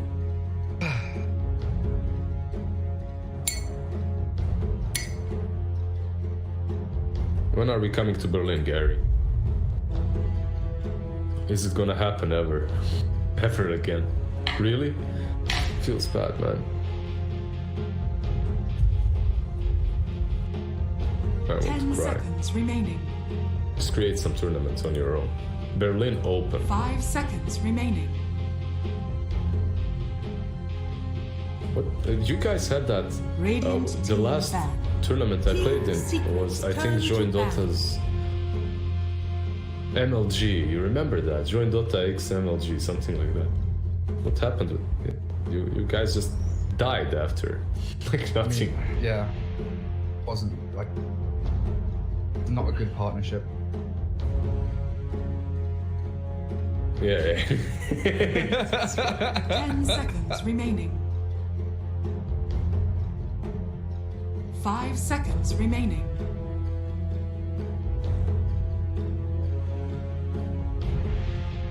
Radiant team ban. Welcome back, everyone. Here we are with Game 2. With Team Secrets taking on turn Fly to to ban. Moon as we crack on with our lower bracket. It's a best of 3, and it's getting a bit spicy here. Fly to Moon have done very well to get here, but Team Secret, it seems like they are a hurdle that they just can't get over. Yeah, you need something in the zoo. You need some zoo meta. At least the zookeeper. You can't go for TB and hope to be up and alive to fight 40 minutes 10 plus. seconds It just remaining. doesn't work in this current state of the game, really. If you're Fly to Moon, 5 you need to seconds remaining. switch things up a little bit. Do something different. Yeah, Maybe some clockwork. Early pressure. Clockwork. Batrider gone? Yeah, he's just been banned out. But I think, honestly, we talk about Iceberg and his mid-performances. He's spectacular in a lot of these maps. Team V-Tune looks really good when he's Secrets given his turn to late ban. game, signature hero carrying things. But General has to have a game that he can play. It's got to be one of these clockwork initiation hero that has backup as well. So they did give him enough space to get that Blink Dagger in the last game, right? He did get that. Still so difficult for him to actually do anything because there was also no burst damage on their team that last game, 5 right? seconds You had remaining. your Mars, Radiant Shadow Demon, team Jakiro, ban. Dead Prophet. You initiate with a spear and then what? There's like some ghosts flying around, like no one is actually dying. Maybe they A little can. bit of damage here. Yeah. Shadow Poison there. There's a lot of damage over top. And then you've got Coco's Rum, Time Lapse. Aghanim's Weaver. 10 seconds remaining. Rough one. So a pretty similar early 5 ban stage here. seconds remaining. Secret removing what do they swap? The Queen of Pain, Batrider, so they put Pango into this Pango instead of Rubik. This means Fly to Moon is gonna grab it if Secret's Team turn Secret to doesn't, pick. right? Because they have first pick, so they could just go for the Rubik. They moved away completely from it, man. You have Yapzor, you have the god of Rubik on your side, picking the hero. Like they really haven't drafted it in a while. Maybe today, let me check. Maybe I'm completely wrong and Reddit is gonna kill me. Wait. The comments are coming. Oh, no. It's been one of those interesting kind of paradigm shifts 5 for Secret, seconds right? Where it was remaining. always Poppy on the hard 5, Yapzor on that greed 4. Radiant But now it team seems like they're all sharing farm a lot more. A hero like Rubik suffers a bit more. They're all greedy, yeah, and Rubik does suffer in that situation, you're right. What's pretty cool is now this Shaker enables so many offlaners. He can be offlane as well, but most likely won't be. It's not where he's played anymore. But he enables so many different offlaners that are just a little bit squishy. We had this discussion before. So your Necros, your Pugnas, your Batrider that's banned out, obviously, even your Nasus Prophet that's banned out. So all these squishier ones can work with Shaker really well. And heroes that like to be left alone also benefit from having Shaker in the game because he can then rotate across the map. Radiant team. Exactly, like we've seen Earthshakers like level 1, 3-4 minutes in and not be great because they've got Fisher. Get Blink Dagger. First picking a hero that's like ace up the sleeve, where you know Blink Echo Slam is going to win you or like turn the team fight for you. It's always a great hero to kick things off. Instantly fly to Moonpick. Rubik, it's Aloha Dance. Most played hero on this team. They love to play the Rubik. They love Rubik Mars as well because it's even better than Shadow Demon Disruption into Spear. This is even more reliable. The lift into the Spear is pretty good. But Clockwork is so amazing for them already because you're playing versus a Shaker. So they might be already thinking about that offlane because it could be banned out by Secret, who knows. Secret obviously did study them well because they're banning all these big heroes of theirs. They go with Ember instead. Okay, alright. How do you feel about Ember? Time. I'm just saying, like, give me Team Secret Lone Druid right here, right now. Show it straight off the bat. Ember Spirit, I honestly don't know how I feel about him because I've seen a couple of players try to move away from this Spirit Vessel Maelstrom. Yep. And then it feels like, yes, you're going to be scaling, but you're not as active early on. Then Spirit Vessel is this, you know, very much you need to be active, and if you're not, then you're using all that gold for nothing whatsoever. You called it. Yeah, there it is. Why do you need me? Can I just... My girlfriend is here. You got this. Bye-bye. No, come on. I need you for the rest of the draft. I call one hero, you can't. Now, Lone Druid is a pretty sick call. It's also really good, and I have seen it multiple times with in this exact scenario, Lone Druid versus Ember, in which Ember, if he gets that level 6 fast or a Vessel, he can get on top of Lone Druid and make his life kind of problematic. But you're working with Savage Roar, you're working with a percent like RNG, right? If you manage to root him, he's just so done. And also one other thing, Ember Spirit, he doesn't like playing versus Shaker way too much. You can say that in the lower tiers, yeah, it's not a big deal, but in tier 1 dotes in which Shaker is always in the right position hiding behind the trees, that fissure, you can't see it, and it's an instant disable, so it allows for another follow-up with whatever they draft afterwards. So it can be problematic. Yeah, and Ember, when he's split pushing waves, he needs to be in the middle of a creep wave, pushing it really as well. Blink Echo, Also it does go a little bit both ways. Like Ember Spirit can scout Earthshaker sometimes with like slight into the. Yeah. What I wanted to say for me, 10 seconds remaining. Spirit is best in the hands of Team Secret right now. 5 seconds Perhaps Nigma. remaining. Because of the way they enable it on the side lane. They put the Ember on the side lane, and the support that's there is not leeching any experience. He's constantly just harassing the position 5 or 4 and staying away. Ember gets that level 6 plus full free farm on the lane, and then just goes Sam across the map, makes space. I love that playstyle. I'm not sure if Flight to Moon will be able to recreate that because I haven't seen them play it on the side lane. It's usually your mid lane Iceberg Ember. Hero? And then you need to kind of bolster. Ember Spirit has like tower damage. You just push buildings. So then you need to have one of your other core heroes really be a tower pusher. Is that a puppy puck? Yeah, that's a puppy puck right there. I would at least assume that's a puppy puck. You get another route to work with. It's not great versus Jakiro. The Ice Path messes with you. There's a lot of disables. They have an instant lift on Rubik. If he somehow finds himself laning versus Jakiro, that's also living hell because of all the dots early on. But most likely he'll be on the safe lane, possibly with Lone Druid versus the Ruby +1, so should be alright. Got the combo. Dream Coil into Savage Roar. Yeah.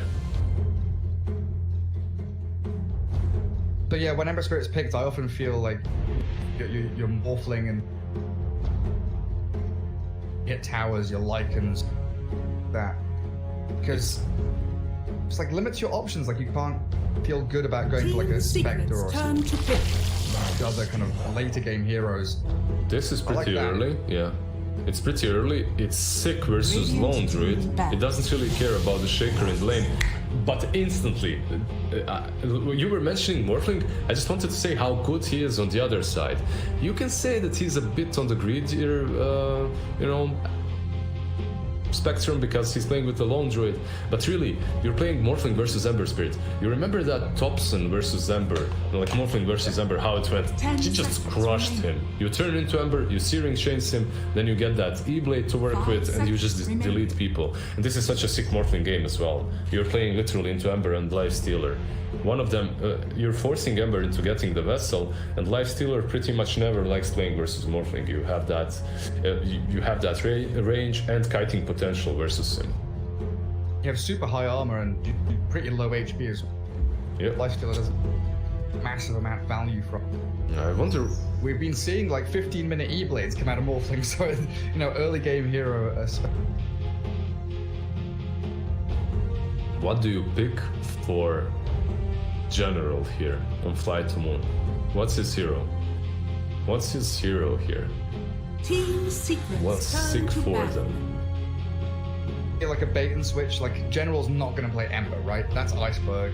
V-Tune Lifestealer. Hero for and then like a badass Rubik. That's kind of set in stone. Yeah, I think so. When you look at, if you don't know Secret and you look at their draft, you could be fooled that Puck is the core, but because you know Secret, you're mostly expecting Puppy to be playing it. Even though they are still flexible, they could switch things up, make that Puck a core. But on the side of Fly to Moon, though, it's always obvious. Like, this team is owning in the CIS. It's been owning some EU teams as well. But every time they draft, you really can see what they're... You can tell their lanes. Their cards are always open. So, they ban out the Abaddon. That's interesting. I don't know, I'm just looking at all the general heroes and trying to think about what's good here for them. Difficult choice. Everything's been banned out or picked already, right? There's no Beastmaster, no Prophet, no Batrider, Pango, Beastmaster, Queen of Pain's out. Your Clockwork isn't really that great. It's not banned out, but you're playing versus Morphling versus Puck on the lane. You can't really pressure them a lot. And then you're playing versus Lone Druid too. Could be good though. You would be able to set up some spells for Jakiro, let's say. If you hook in and Cogs, even if he gets the Bear in and Savage Roars you still would have Jakiro with Micropyre. You would give Lifestealer that Vessel to work with. Like it doesn't feel good picking Necro into Earthshaker. It is a decent option, you're right, but then again, silence from the Puck, Morphling with E-Blade later on could be problematic. I have the same issue with like Timbersaw, for example. Like it could be a decent Timber game, but there are already, you know, questions that have been answered by some draft. That's a good ban. Remember Liquid? They picked offlane Ancient Apparition. They picked offlane Ancient Apparition and they won versus Morphling with it, and they just crushed. So it's a pretty good ban. I'm not sure if Fly to Moon would be willing to play the way Boxy did, but it's a pretty good ban by Team Secret. I like this Legion last pick as well. Good laning opponent against Lifestealer. I've seen her historically do very well, especially if you can drag support. Leave her in a 1v1 naturally. Which is something that Puck is exceptional at doing, right? Playing off lane Yeah, runes. If Puck is with her, even maybe Shaker is with her, right? Like even though I would like that a lot, the problem is if you put Puck with Legion, he really can't deal with Jakiro. He can't trade. He can't pull the Jakiro away from the lane because one dual breath or two and he's already very low. Let's just see. Oh. It is a General Ember Spirit. A good old Iceberg OD. General, let's say a year ago, got so much MMR spamming Ember. I remember watching him. His last like 30 games were literally Ember Spirit plus 1 or 2, something else, but mostly Ember. So he definitely can play the hero well.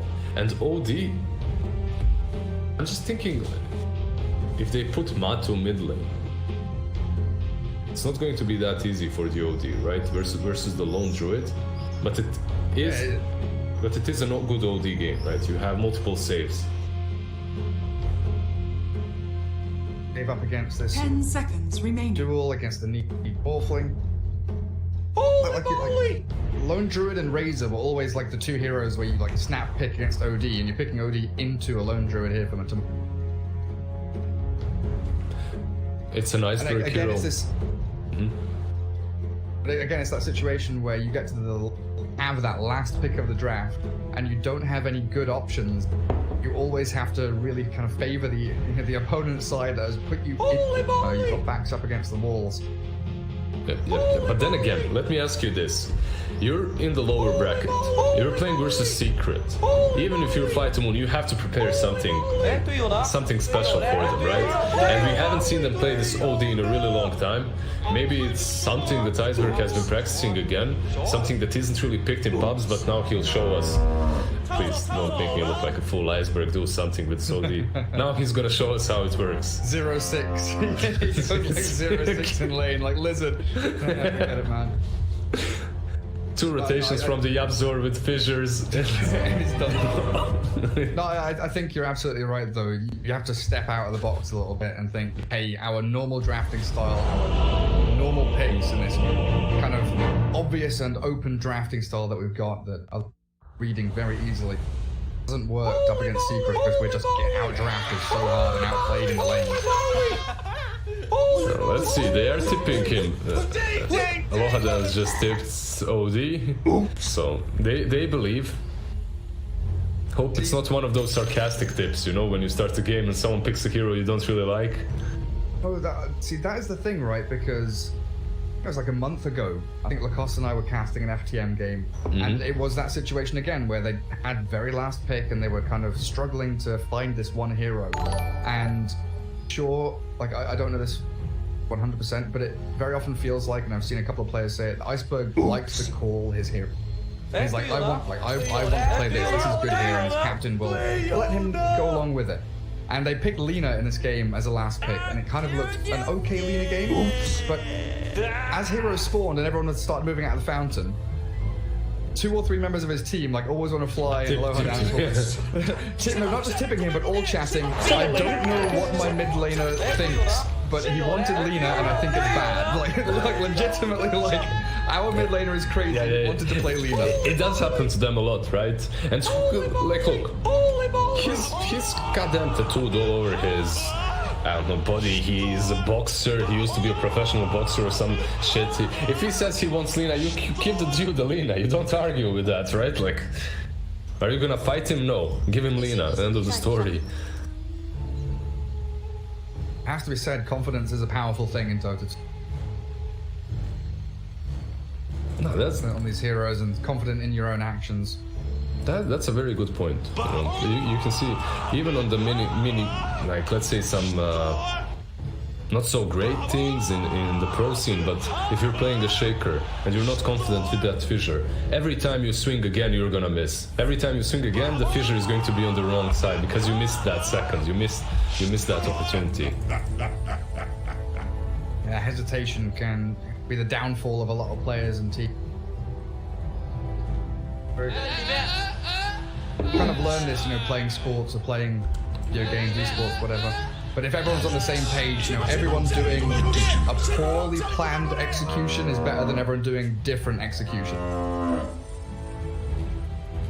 where everyone's on the same page and you'll get something done. Yeah, when the game goes full, you just go with it, and that's it, right? Famous words of a double TI winner. Feel where that game's going. Secret, similar setup again.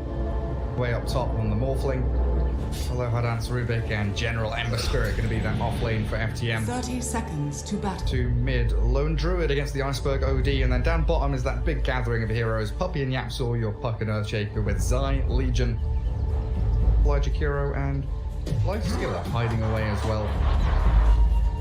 Where's Matu's bear going? He's wandering around, cutting down It's trees. lost in the woods, man. Leave it alone. He's having It's a tiny bear finding. picnic. He's searching for his long lost love in the Radiant jungle. The battle begins. Where's my bamboo? I guess we pulled back to mid. Yeah, I just found it interesting he doesn't try and, bounty run up to. Maybe he was trying to scout, or something like that. Not sure. Maybe he was also trying to check for the Radiant ops under the tier 1. Wasn't really watching his whole pattern of movements. I was busy looking at Yabzor down bottom. You know what he was doing? Thinking like if FTM want to try and dodge the Lifestealer Legion lane, and they we've seen all these players kind of sit mid with their side lane cores to swap lanes around. I guess he was scouting for that to see if Lifestealer and Ember Spirit were moving somewhere. So okay, so I have to tell you though, historically that lane has been heavily favored for LC.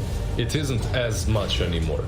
LC is actually it's a bit harder lane for Zai than it used to be. It's like the attack speed. Yeah, the changes. The changes to the feast, pretty much, are what did it.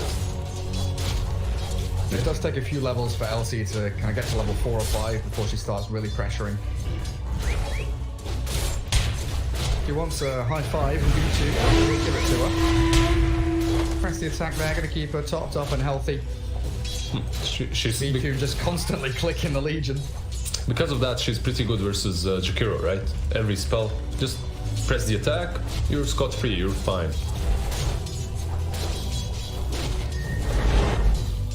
Mid lane so far, 3 and 6. OD getting a ton of lives in. Matu sitting at 1 and 4. Oh, they got this nice juicy wave coming in under his tower. Bottom lane, Fisher there on to always want to fly. Zai is very low. Attack to take off the dual break. Off we go. Their lanes are not going well. Mid lane, Lone Druid is crushed. That's why Iceberg is tipping him right now, because man, 3 last hits from OD, but 11 denies. if only he last hit as well as he denies. Imagine he was at 11-11 right now. Yeah, I don't think I've seen this before. 5-11. Ridiculous beginning here of that OD.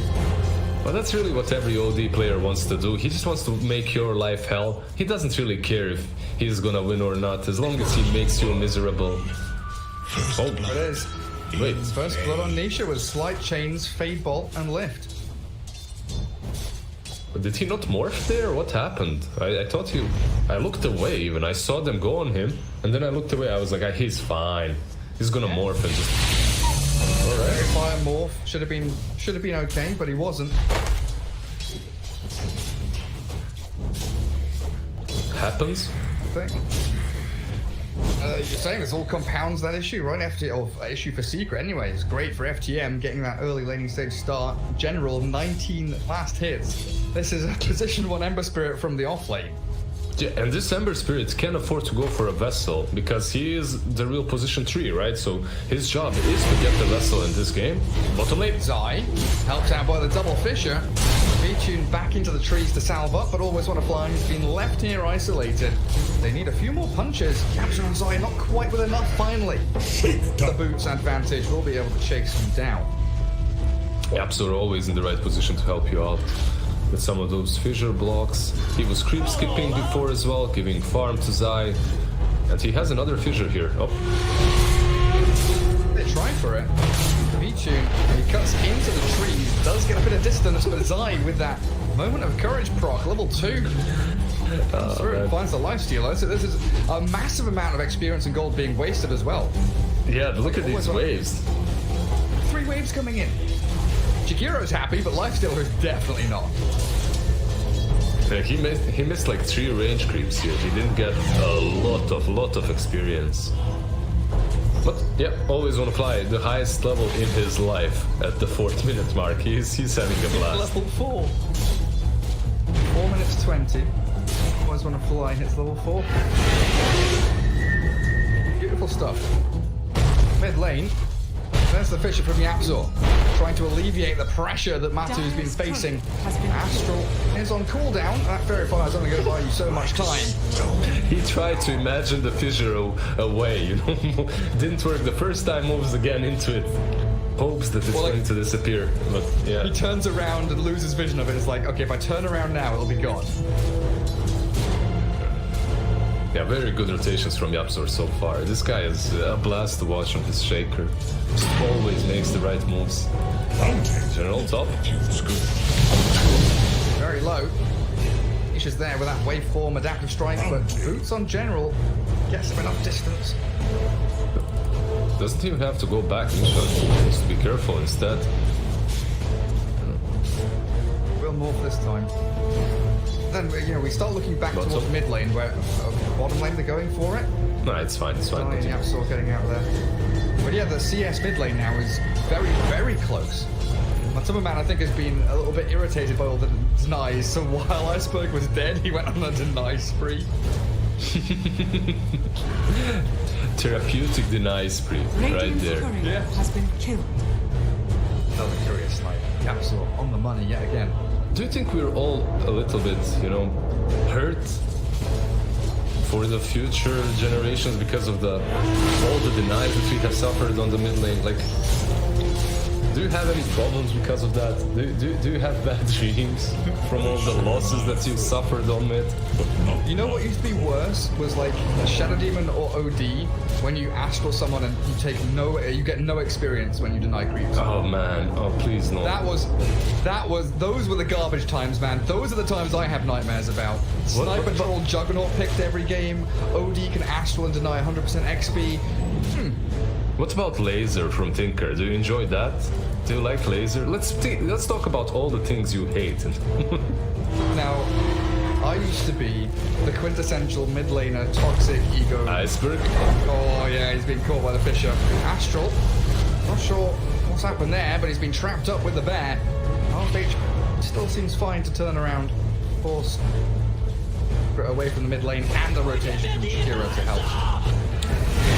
Yeah, so they have a ward there. They should be able to pick him off. Nice dodge on the ice path. Drops his shoulder, turns around. The Fisher not coming thanks to another Astral. Iceberg should have enough damage here to take down Earthshaker, but it's always when a fly that actually kills the kill. Yeah, this is one big Jakiro. He's level 5 right now. Can they take the bear? He's very tanky. To be able to escape. Yep. I think Tinker and Invoker were two of my go-to heroes. Okay, Invoker fine, but mid lane again? They can't get it. Unless, or can they? Matu, he's just like claws, RNG. Give me the claws. There they are. And tangle him up, and he's got Savage Roar as backup. Doesn't even need to use it. Yeah, those astral imprisonments really aren't working. You can't use it. He uses it, and Matu just gets out of it with the bear, and El Doge mows you down. El Doge. Yeah, I'm actually very glad that Matu is back with his lone druid. Bo3 has been the reigning champion on the hero for the last, I would say, year or so. Matu didn't really play that much, but he's a treat to watch as well. Bo3 lone druid? Sorry, not Bo3, Koikwa, of course. Okay. Yeah. You worried me there for a second. Like, have I blacked out? No. I've not seen Bo3 lone druid. But yeah, I would agree. The play. See, for that, it's a dual win. This is the play. You feed him. You made him chubby on this Jakiro. So the top lane having to all that away, but they've got the Searing Chains. He can't get out of there with a jaw. Nisha into Ember Spirit mode. Still trying to make a play here on Aloha Dance. Not easy though. He's got the sticks. He's got the Fairy Fire. Yep, okay, Puppey died top, but they did get a dual victory down bottom, so 10 damage going Legion's way. Radiant's Bit better trade, I would say, for Secret. But Puppey needs to be careful. They have so many disables here and so many ways to lock him down. They found the Jakiro again. Same place, same time. Deja vu for Jakiro. Oh man. There really is something. The bounty. There really is something with Always Wanna Fly and this position 5. Don't get me wrong, he's an amazing captain, obviously. He's been captaining many CIS teams in the past and is doing really well with this as well, this iteration of Fly to Moon. But there's something comical about him dying. There just is. That's why he's got that nickname, you know? Always wanna die. Yeah, I know. I don't think people, at least I don't use it, you know, like kind of offensively. It's just a cheeky little, gives his life for the cause. Yeah, of course. He knows his place. He's a position 5.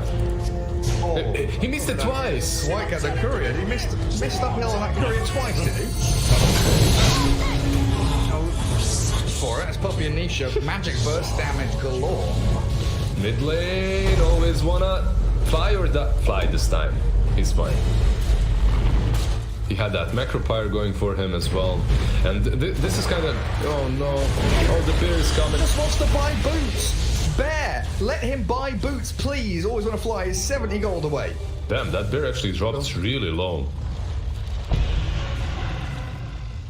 Dumbing it out. And Liquid Fire, pretty good against Bear, but only 1 point here from Why. He did it. Points in Ice Power. He scouts Yabzor out. And this is actually a really good play from Always Wanna Fly. He defends the tower versus the Carti wave, right? So they don't lose the mid tier 1. Iceberg couldn't stay there any longer. He was killed 2 times. He cannot stay anymore. He needs to farm the jungle. He needs to find his farm. And because of that, they put the position 5 mid lane. He survives. He outpushes the wave. And then he also scouts the Yabzor on the right side. These really do matter in the laning stage. Oh, General is hunting behind tier 1 top lane, gets the chains as Puppey. Mid lane as well. Zone orb, while mid lane Always Wanna Fly. Yet again, bodyguarding the OD mid. Dire's top tower is under attack. This is where Nisha now kind of swings down to bottom lane. 12 minutes in. Pressure that lifestealer to try and force V-Tune to make the mirror movement top, but FTM not going for the expected move where you just shift your heroes and mirror the action of your opponents, but they bring OD down here and V-Tune is really He's dating the duel. He's trying so hard. He wants it to happen, but the actual use preemptively there onto Zai, throw the Santa's Eclipse in there, and this Legion commander with the press the attack and the stick and the raindrops getting back into the forest. Puppey's here. Safe and sound. Puppey not level 6 yet though, so no Dream Coil.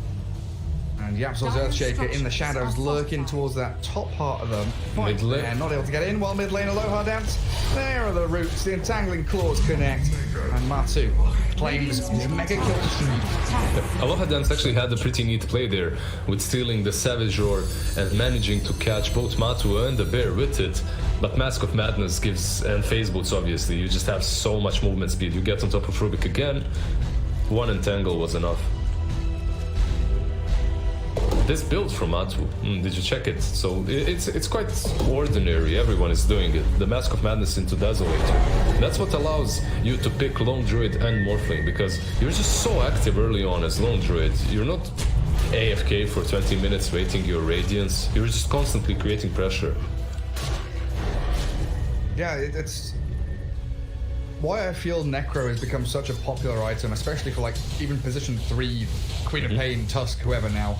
It's small incremental build-up. You don't have to wait for that 2,000 gold for Blink Dagger or 3.8k for Radiance, the Relic into Radiance.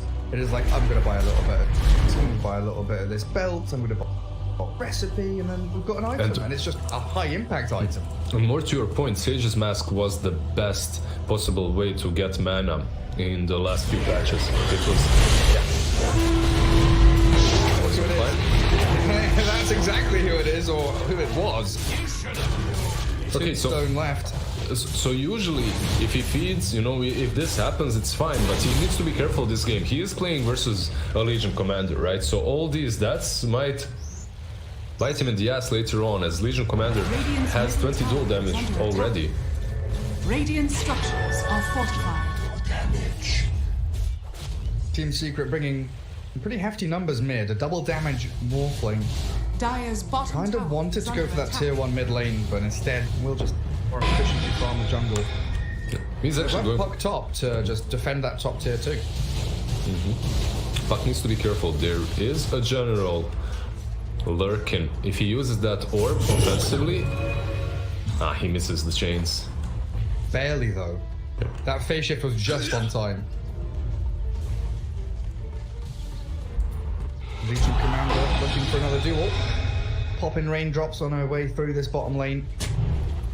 Radiant's bottom Just securing tower the is tier under 1, attack. right? Nisha with the DD just goes in. Oh, top lane, Mad.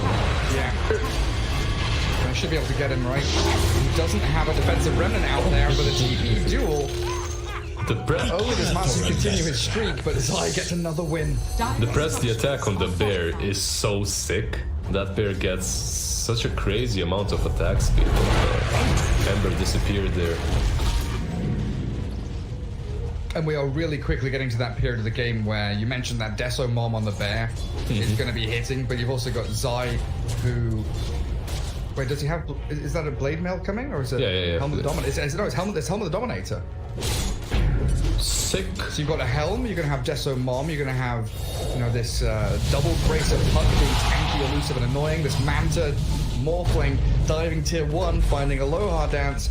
Needs a little more help from Yapzor here. Iceberg is here. Really trying TP because the bear has found him. Savage Roar connecting, and they will finish him off.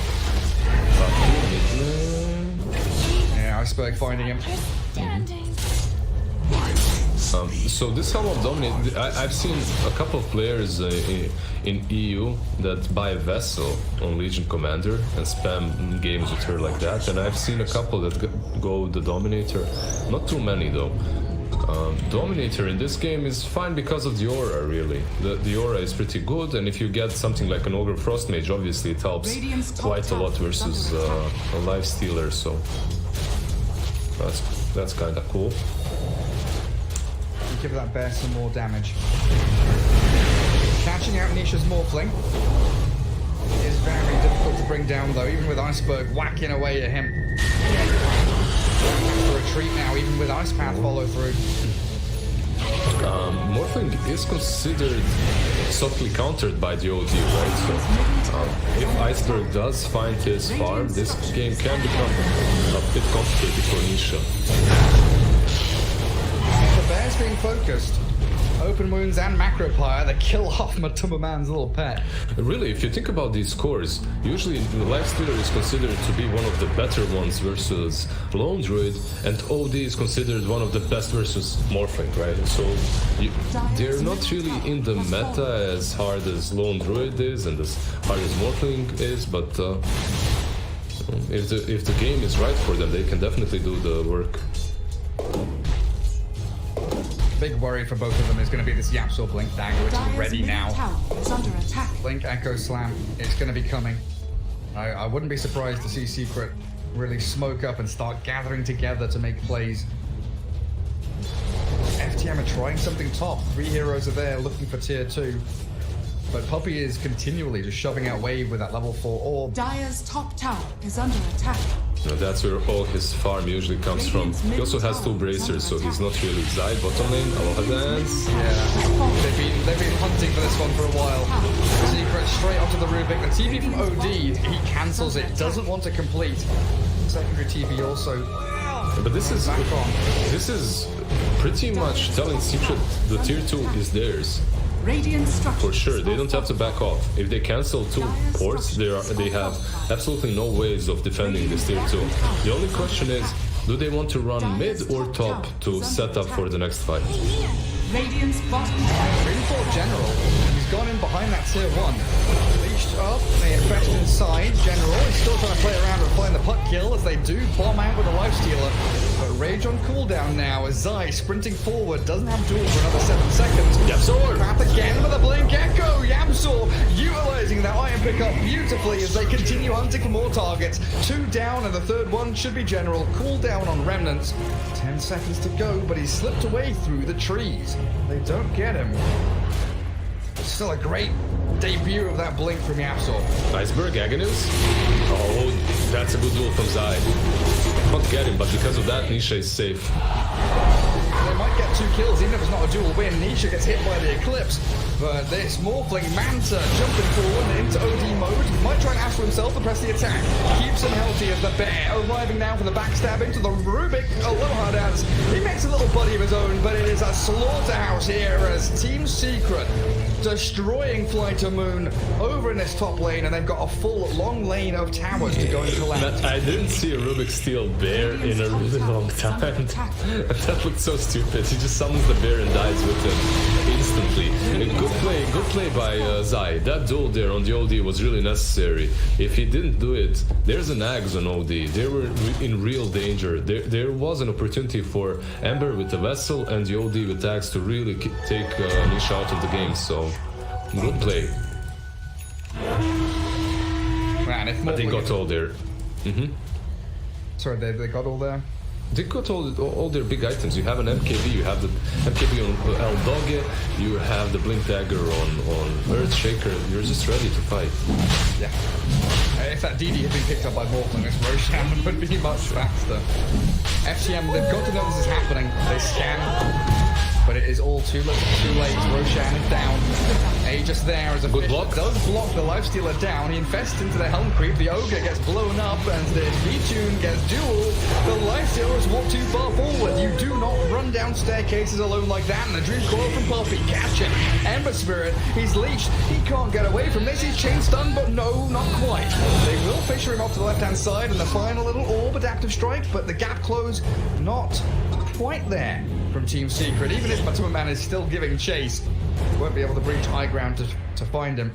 That was such a nice adaptive strike from Morphling to break the chain, right? To break Puck's ulti. That was pretty cool as well. Because of that, Ember gets stunned a little bit longer. They didn't really have enough time to kill him though. Ember is pretty tanky. He has Power Treads, a Spirit Vessel, and the Ring of Aquila, so Radiant's top he's a tower tough is one. under attack.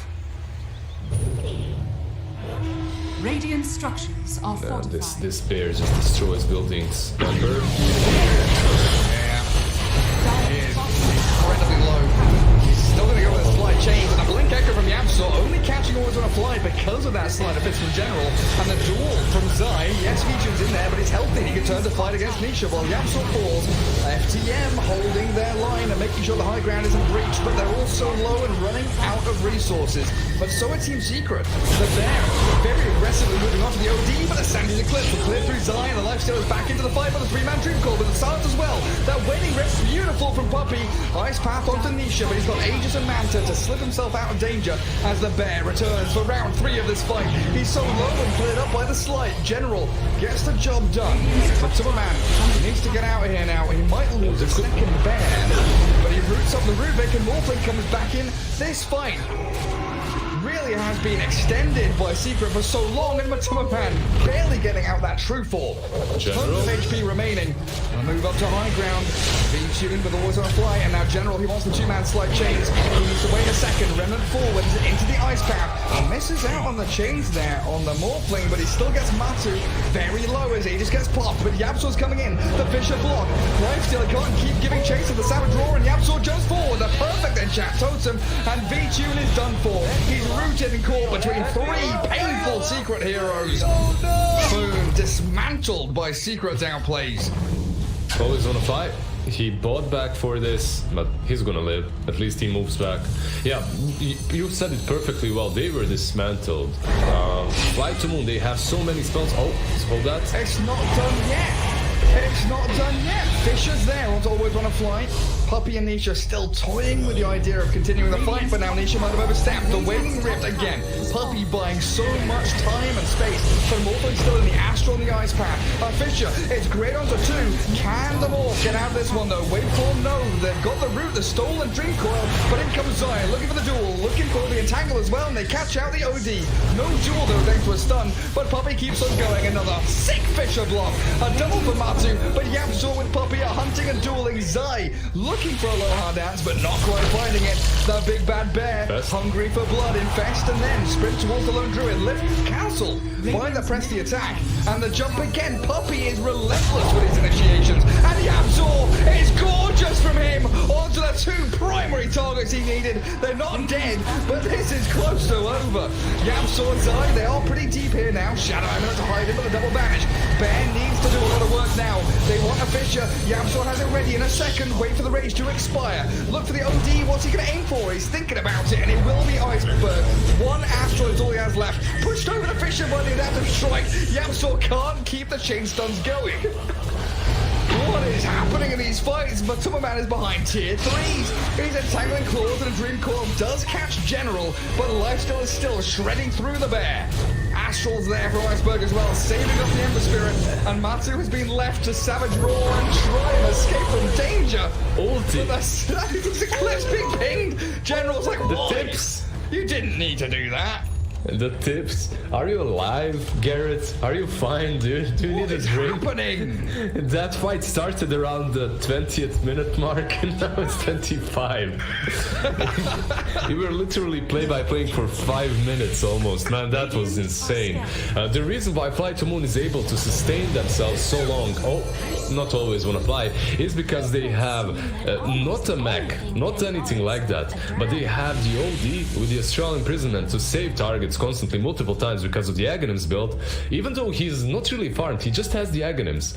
And they also have the Life Stealer versus the Lone Druid. So every time Vityon drops low, he open wounds the bear and just heals up a little bit, mashes him up, and then continues fighting on the other side. But Yapzor, man, he's just soloing these teamfights. Okay. So close with the Fisher, but they've got this Dream Coil, and Nisha's arrival. OD, he's on 50 HP. I don't think you're escaping this one, no matter how many Astrals you've got. Team Secret have you surrounded. Dead for 77 seconds. Now that's a big one. He doesn't have a buyback. That's a very, very big kill. But it looks like Yapzor really is that Joker on the side of Secrets. He just turns everything. He just turns every single fight. So many echoes on the top lane or on the bottom lane, even inside of the Radiant base. And those fissures blocking Life Stealer next to the pit, right? That's where it all started. Then afterwards, blocking different heroes multiple times. Blocking Aloha Dance before the stairs. Top room. Hey, no, he's caught now. Yeah, they're giving it a go. Will land the Fisher. No, he won't. I've lied because that Ice Path is there, but General still dies. Yapzor finally removed by Always Wanna Fly, but now 3 heroes down. FTM don't have a way to defend their base. Lifestealer can't 1v4 this. Yeah, there's a Fissure and there's Fade Bolt from Rubik, so he will delay this a little bit at least. The Fade Bolt obviously gets some damage off of them. Oh, he missed it. What a change. Right, the bear has Moonshard, MKB Mom Deso, but the hero, the actual lone druid hero, is dead. It's under attack. Well, there you go. That's the Fissure from the Rubik as well. And this is a pretty decent game for Rubik when you think about it. He does have that Fissure to steal, and that already is game-changing. The Fissure plus Arcane Supremacy just works so well. Such a long duration stun, and it's instant cast. It's not like a Shaker, you don't have to wind it up, so it worked really well against Matu there. 45 seconds till fast spawn on Roshan. Something that Secret are going to be eyeing up. That could really just end the game. Give them the opportunity to breach the tier 3s. FTM are the ones that need to smoke, make moves. 15k in the hole as Team Secret have this pretty hefty lead. Move out across the map. Yapzor. Ward from Yapzor, Shadow Animal there as well. He's under some reveal, and they jump out as 4 heroes with a double damage room, but the secret team are coming in. Swinging forward with Nisha and Poppy, hunting always on a fly and taking him out of the fight. Zai is there with a Dream Call on OD. They allow the TP of Morphling out back to safety in the fountain. Secret get a 1-for-1 trade. They also stop FTM from getting objectives. It was a pretty good pick-off, right, on the Lifestealer, and they're getting some more farm on Iceberg. And right now it looks like Iceberg really is just this Astral imprisonment. As long as he doesn't allow anyone to die, General and Vitune will do the work. Out goes Puppy. Immediate buyback and TP to mid. Matu's already there. Want to try and find the jump and catch. Zai deep behind enemy line, but they've got the OD. He's shredded. Dead for a minute. V2 kind of stranded here as well. Nisha gonna handle him nicely. As the rest of FTM, they are dodging, diving, back away from this fight, but they've got the duel, the winner in general. Embassy gets the victory, but FTM, they've got V2 still going. He's taken down Nisha somehow, and Matu is now the one left to his own devices. The rest of the squad has been removed. They've got a buyback on the Legion. They're coming in to try and save them. Yapzor has Echo, but no blink now. Cancelled for a second by the Lifestealer. But Matu gets the double kill, taking down the supports first. No duel. The Rage TP with no duel means he does get home safely. Yeah, they have a courier in the pit, so they should know Rosh is up. They could go for it if they wanted to, but when you have a lone druid, it's so tempting to just take objectives instead. That whole fight started off pretty well for Flight to Moon, but they're struggling a little bit to coordinate the Fissure from the Rubik, the Ice Pad from the Jakiro, and the Astral Imprisonment. You can see it very many times. They use Fissure, Ice Pad, and then they imprison afterwards, which kind of messes up their whole team fight. And it feels real bad for them when you lose your OD and the fight still looks kind of okay for you, even one hero down. Wonder what it would have been like hadn't been just annihilated in the first 2 seconds of the fight. Yeah, he just disappeared. When the bear is on him and he doesn't have the imprisonment to work with, he just dies.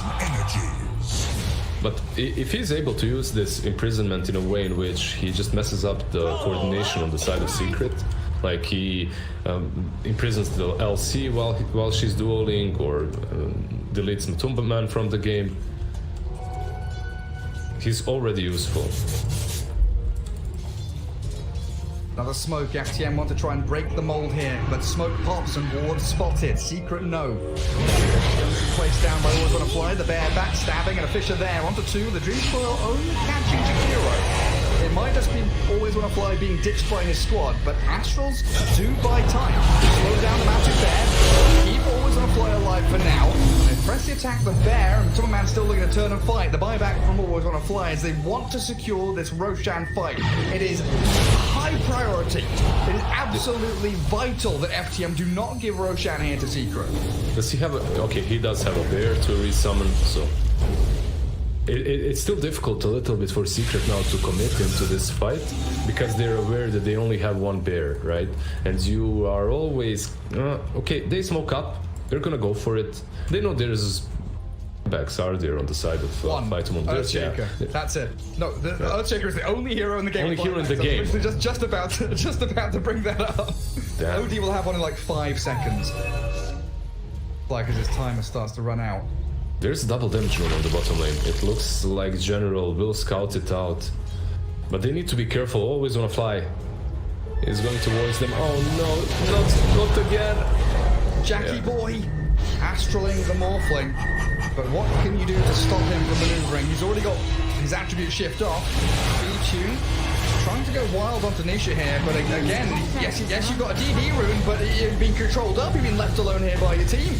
No backup for B-Tune, he's dead without buyback as they chase down the OD now. Iceberg, he tried to turn with Astral and Santa's Eclipse, but it is not enough by any means. And Secret with a double kill off the back of that, go diving in for a tier 3, and GG is called, it is over. Secret 2-0ing FTM here in some pretty convincing manner, as General going to be the final sacrifice to the Secret gods. I really think Flight to Moon, yeah, they did get destroyed. It is 2-0, but then again it is versus Secret, who are destroying everyone.